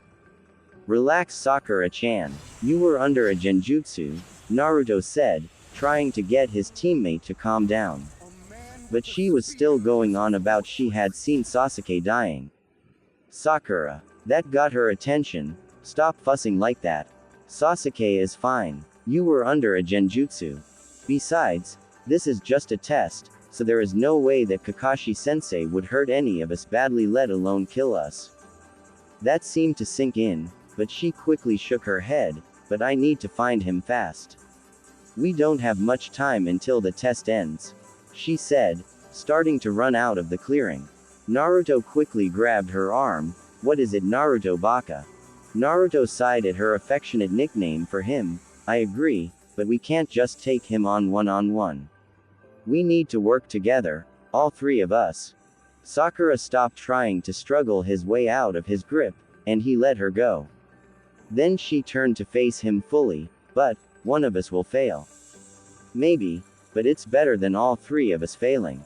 None of them said anything for a few seconds. Listen, I'll give the bells to you too. You like Sasuke, right?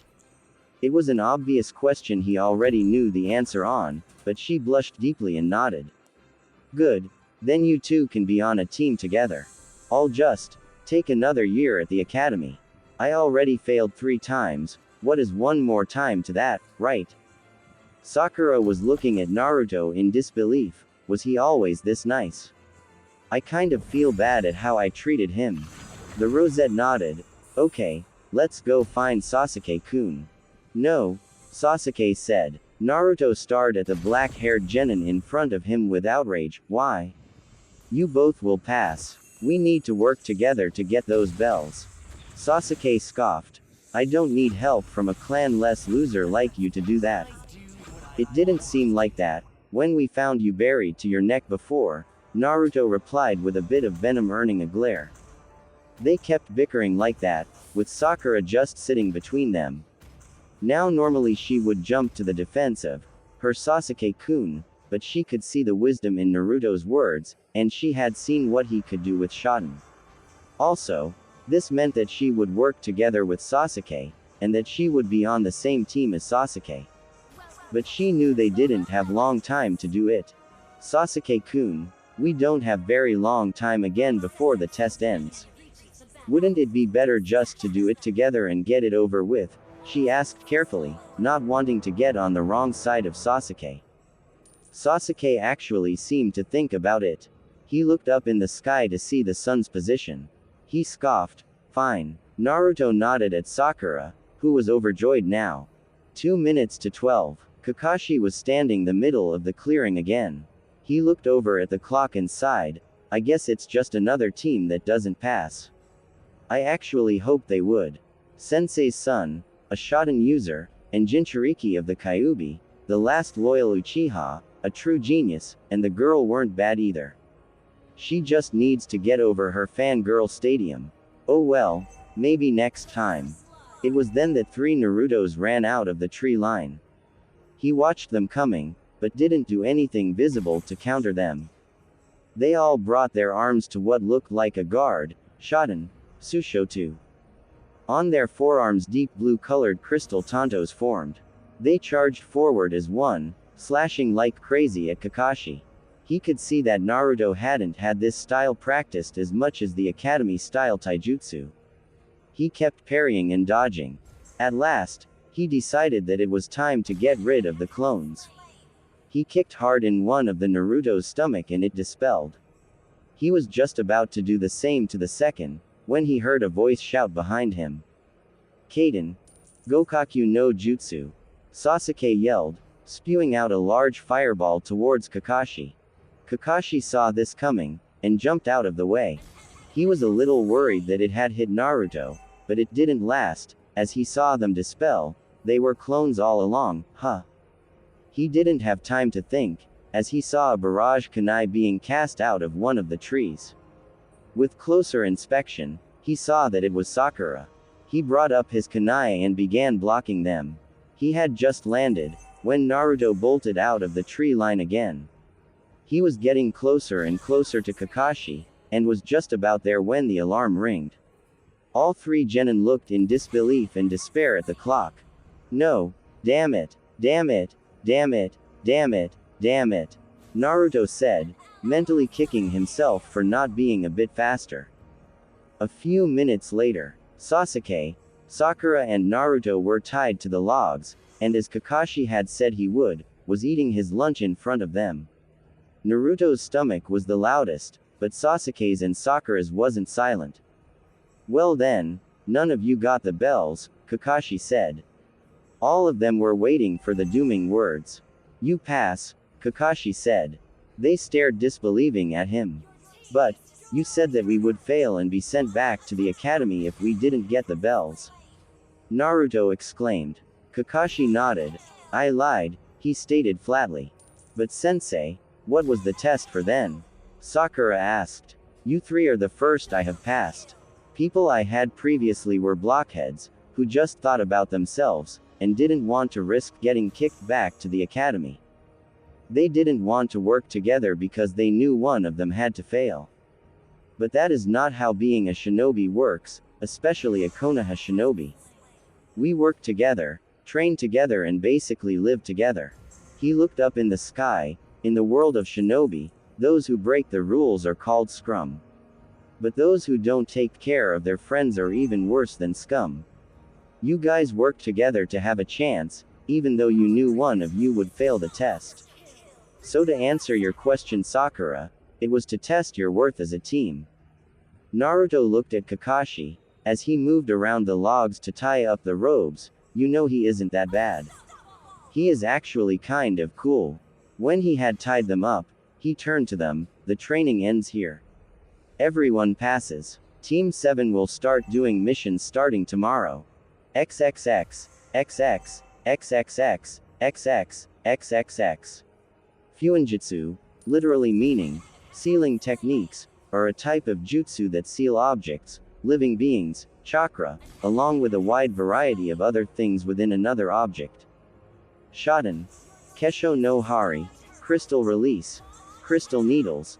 The user creates long, sharp, and pointed bright pink and white crystals that shoot at the target at extremely high speeds with pinpoint accuracy. Kesho. Rakuku Shuriken, crystal release. Hexagonal shuriken. The user creates crystal shuriken and launches them at the opponent.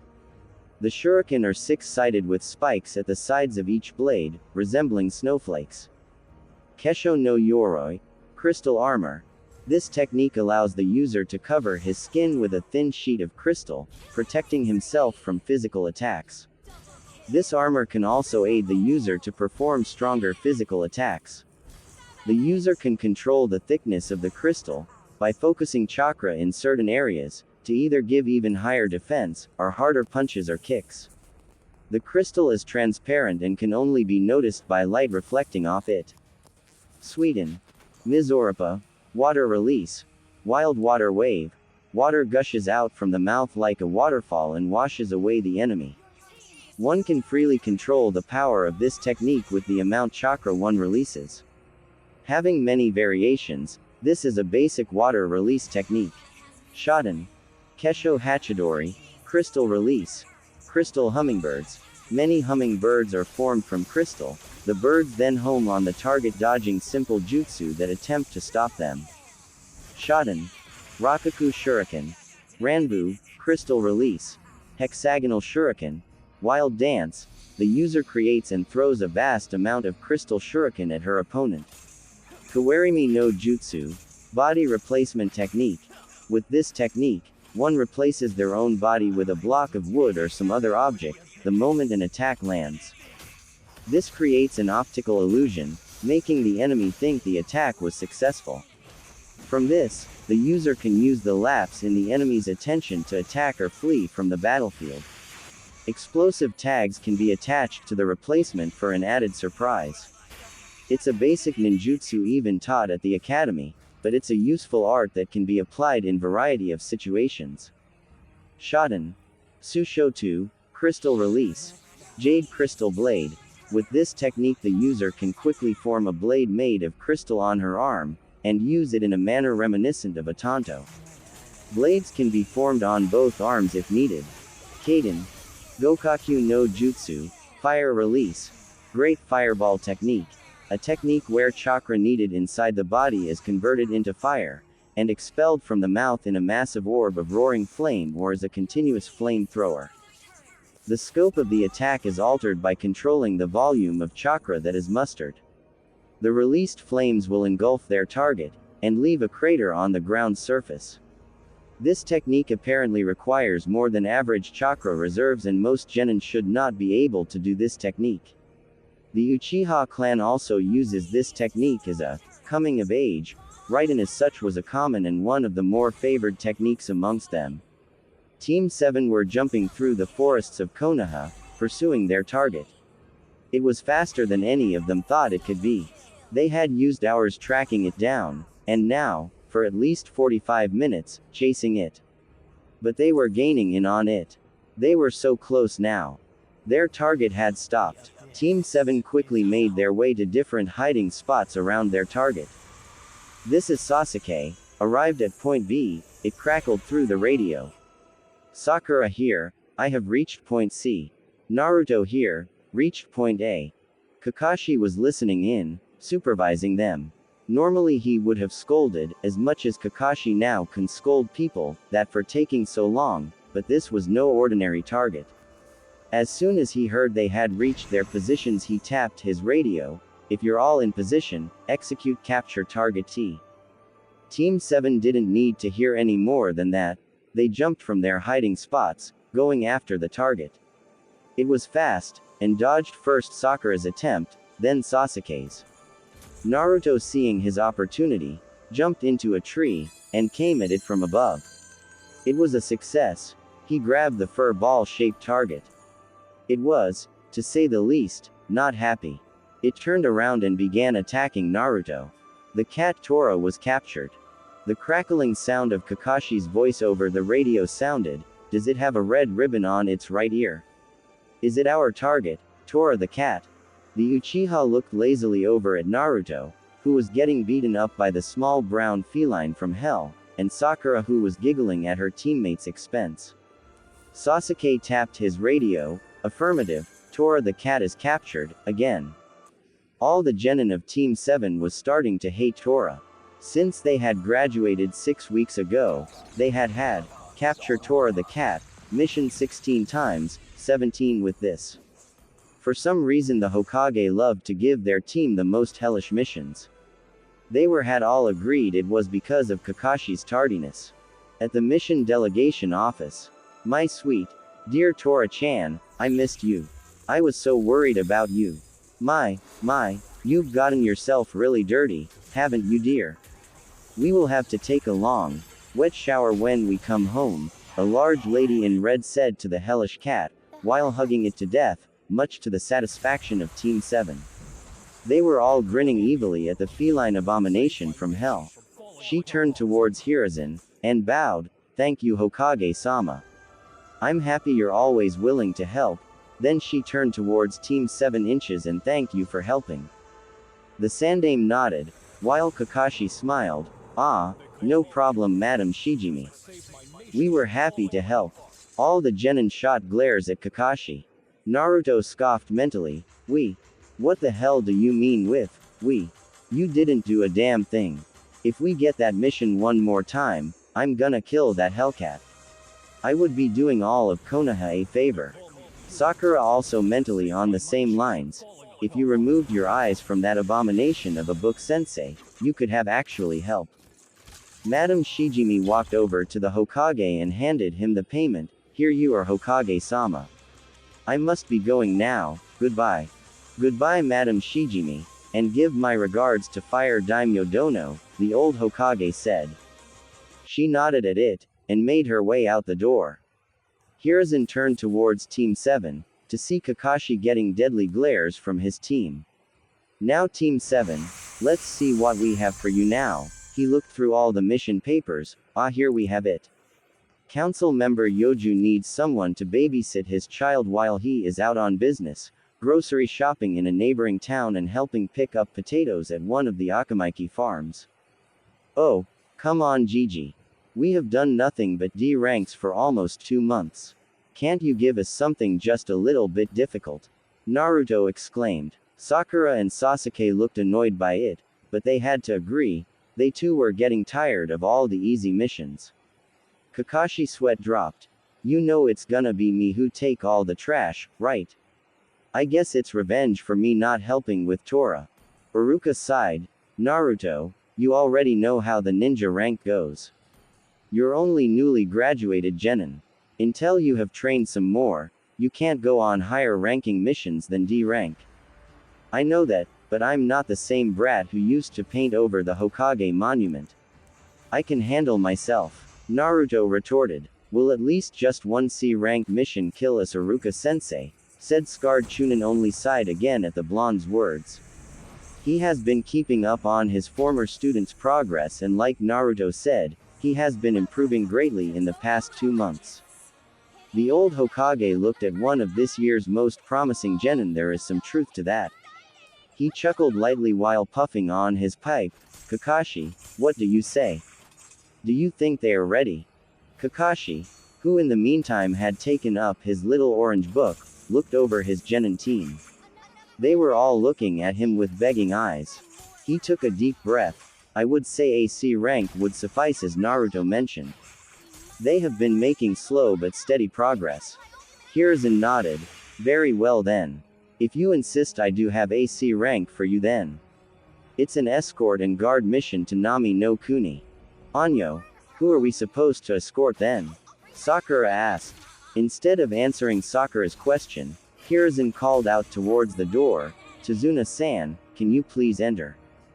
The young teens crinkle their noses from the smell of alcohol as coming in through the door were wobbling a drunk middle-aged man. He had gray hair and a large beard of same color. He wore glasses with a dark pair of eyes behind them. It took him a few seconds to get his balance. When he finally did, he narrowed his eyes when he saw who the ninja team, that was supposed to protect him, was made up of. "What the hell is this?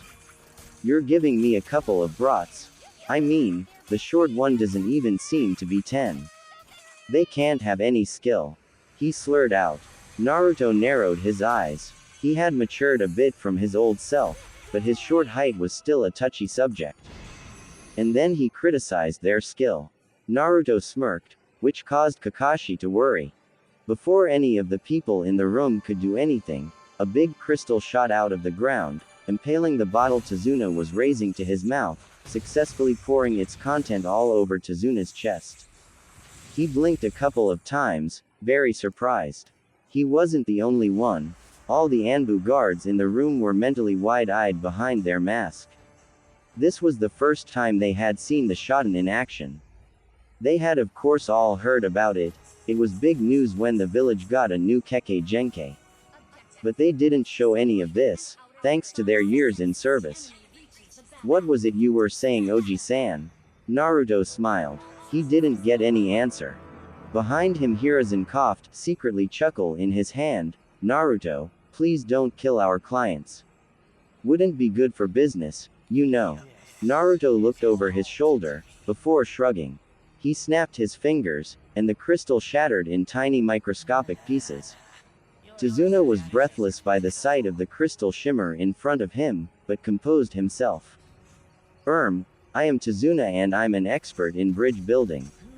I will need you to escort me back to Nami no Kuni and protect me while I finish it, the old man from Wave said. Kakashi turned towards his team. You heard the man. This is AC rank, so we will probably be away for a few weeks. Go home and pack all that you could need. We meet at the main gate tomorrow morning at 8 a.m. Sakura, Sasuke and Naruto nodded. Good then. Team 7, I expect you back in a few weeks then. Dismissed. With Naruto, the blonde Uzumaki was walking down the main street alone. As soon as they had been dismissed from the mission delegation office, Sasuke had walked towards the Uchiha district with Sakura on his. He sighed. I still like Sakura-chan, but the way she acts sometimes, I have to find a way to talk to her about it. Most of the time, on and off missions, she really doesn't act like a proper kunoichi. Maybe I can use Sasuke to make her act less fangirlish. He was making his way to Higurashi weapon shop to buy different ninja tools for the upcoming mission. He had thought he had it all at home, but no such luck. He couldn't wait till he was better at fuinjutsu so he could make the exploding tags himself, but it was so damn hard to understand. He was only 1/4 of the way through the first beginner book. He had learned to make sealing scrolls, and he was good at it, but the rest, it went slowly. It didn't really help with clones, since it was him that had a hard time understanding it. But he was making progress, slow and steady. He was brought out of his thoughts when he almost bumped into someone on the street. He quickly got out of the stranger's way. He wasn't going to give the villagers any excuses to hate him more. Though, since he had graduated, they were concealing it more. He had made his way to the weapon shop. He was hoping to see Tenten in there. He hadn't seen her in 3 weeks. She had been given a mission, so she was away, and now he was going on one. If he didn't see her, it would probably be a few weeks more. He stepped inside, and was delighted to hear a familiar voice. Welcome to Higuri. Hey Naruto. Tenten said, making her way out from the counter to give him a quick hug. They may only have known each other for a few weeks, but Tenten had become his best friend, if not because she was his first. When she was done she took a good look at him. It's good to see you again. Now, did you come to buy or just to say hey to little old me? She smiled at him. Naruto smiled back. Well, kind of both. You see, my team has gotten its first C rank mission, so I need to restock all my ninja tools, like explosion tags, smoke and flash bombs, things like that. And then I hope to run into you before I was going away. She nodded, and began to take all the different articles from the shelves and put them on the counter. When she got to the kunai and shuriken, Naruto shook his head. I won't need those. Tenten frowned. I know you told me you like hand-to-hand combat and ninjutsu combat more, but you will need weapons. That wasn't what I meant. Naruto looked around the store, just to make sure they were alone. While most of the higher-ups ninja knew of his Shoten abilities, there weren't many others that did, and he planned to keep it that way for as long as he could. I can make them myself, he said, holding his hand up, conjuring a crystal shuriken. Tenten gasped. How did you do that? She motioned to take it, but quickly stopped herself and looked at him. Can I take a look at it? Naruto nodded. She took it from his hand, and looked closer at it. She was, to say the least, impressed. There were such detail, and she couldn't find any weakness in the way it was built, even though it should be fragile. In fact, It was the opposite, it was sturdy. When she was done, she made motion to return it to Naruto, but he shook his head. You keep it, I can make 1,000 others in no time. She smiled at him, bigger than before. She put it down in her pocket, making sure it was safe. She looked at him again. You still haven't answered my question, how did you do that? Naruto's face turned serious. You can't tell this to anyone, okay? She nodded. She weren't going to betray one of her closest friends. I have Shoten, a Kekkei Genkai.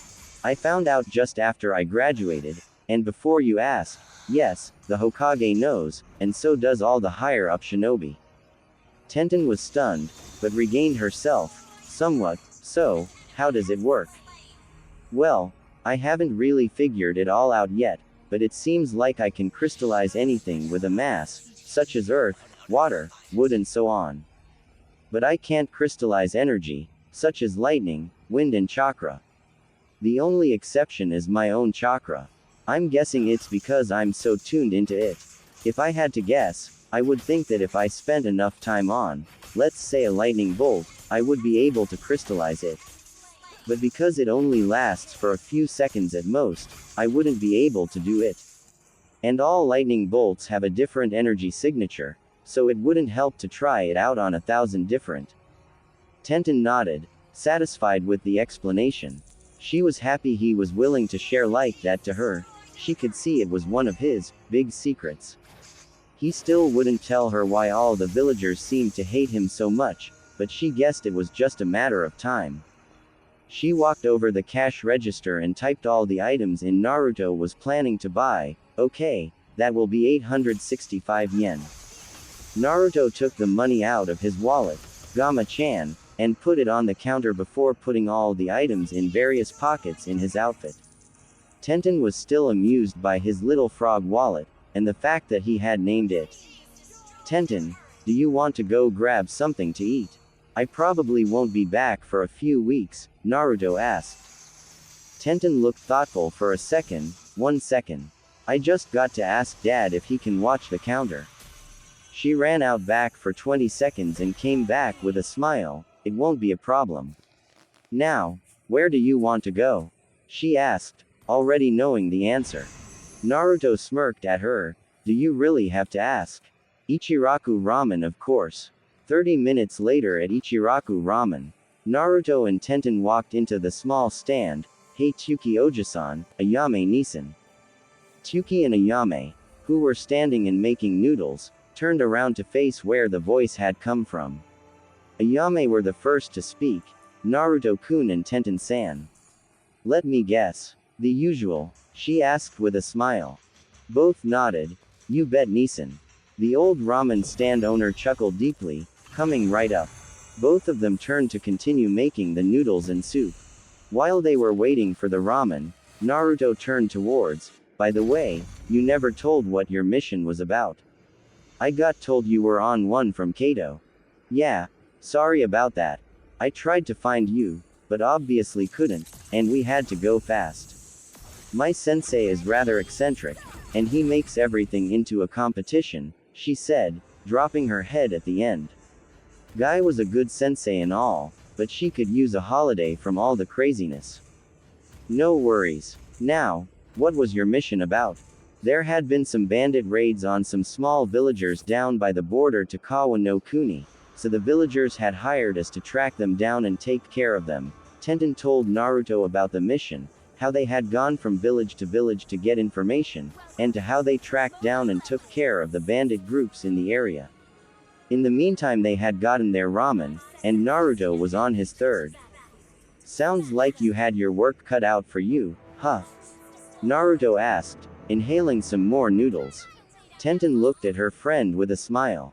She had tried more than once to get Naruto to eat with some manners. She had had some success with dango, but with noodles, according to Naruto, it was the god's gift to mankind, and he couldn't get enough of it. Yeah, but I have a good team. I trust them, no matter how weird they can be. Naruto sighed. I wish I had a team like that.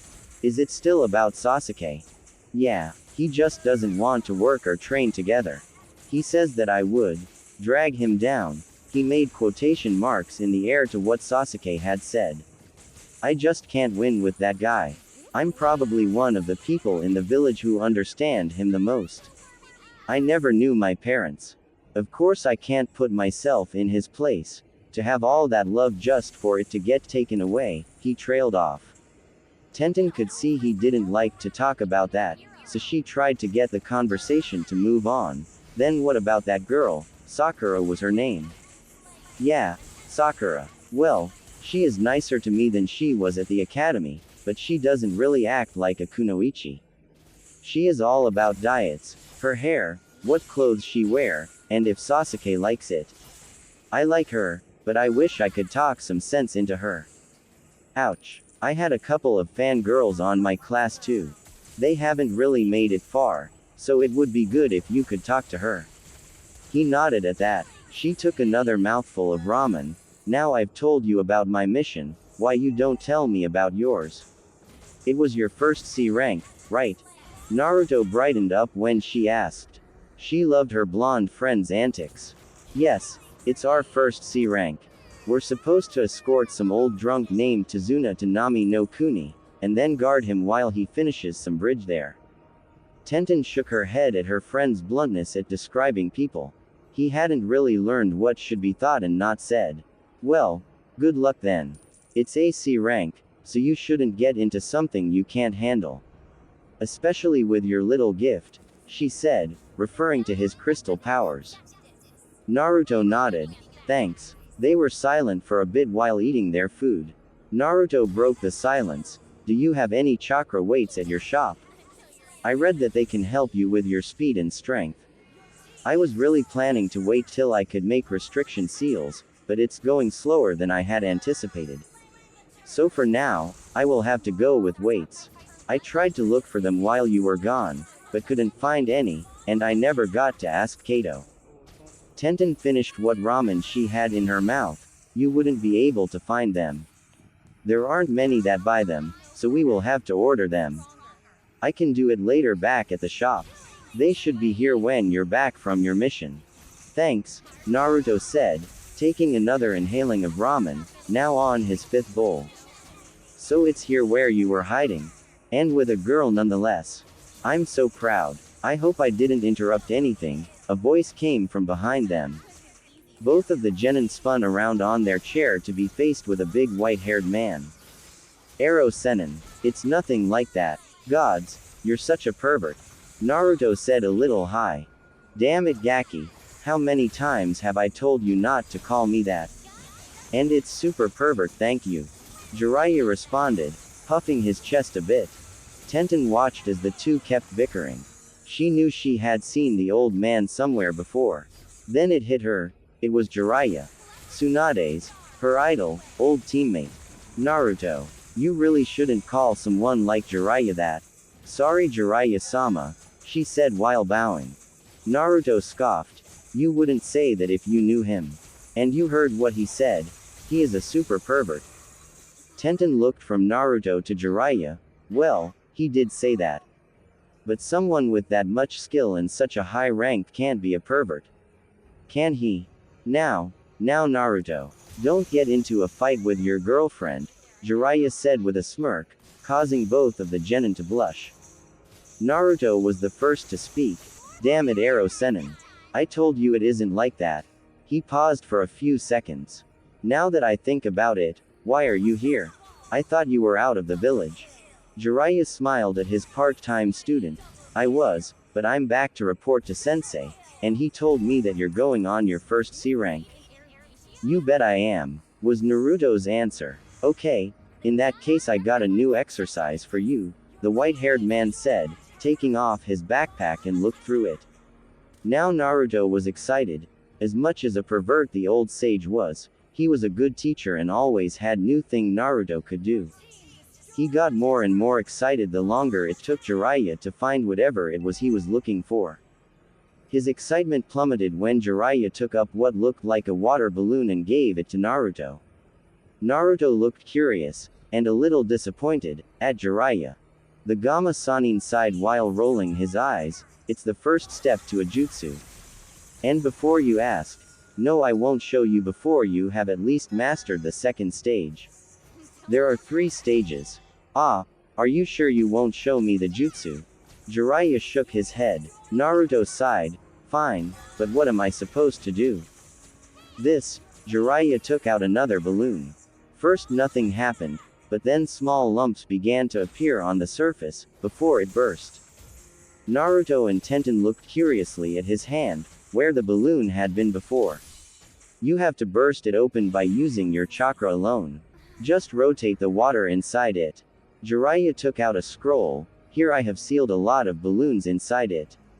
It won't be easy, but if you manage to finish it before I get back, I'll give the second stage to Kakashi.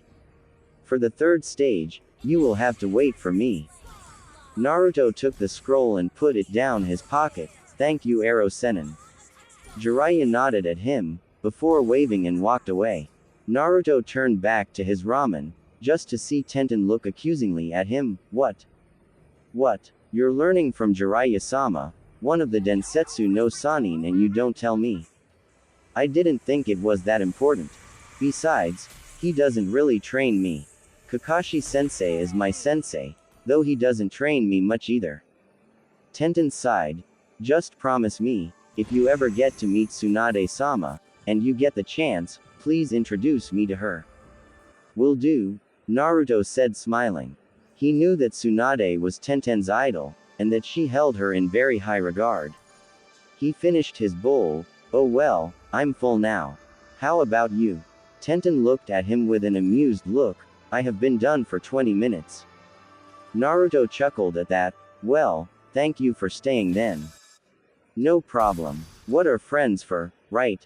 Right. And with that they paid for their meal, said their goodbyes, and walked each their way home. Next morning at Konoha main gate, 11 a.m. Ga, where are your sensei? He should have been here 3 hours ago. Tazuna said rather irritated.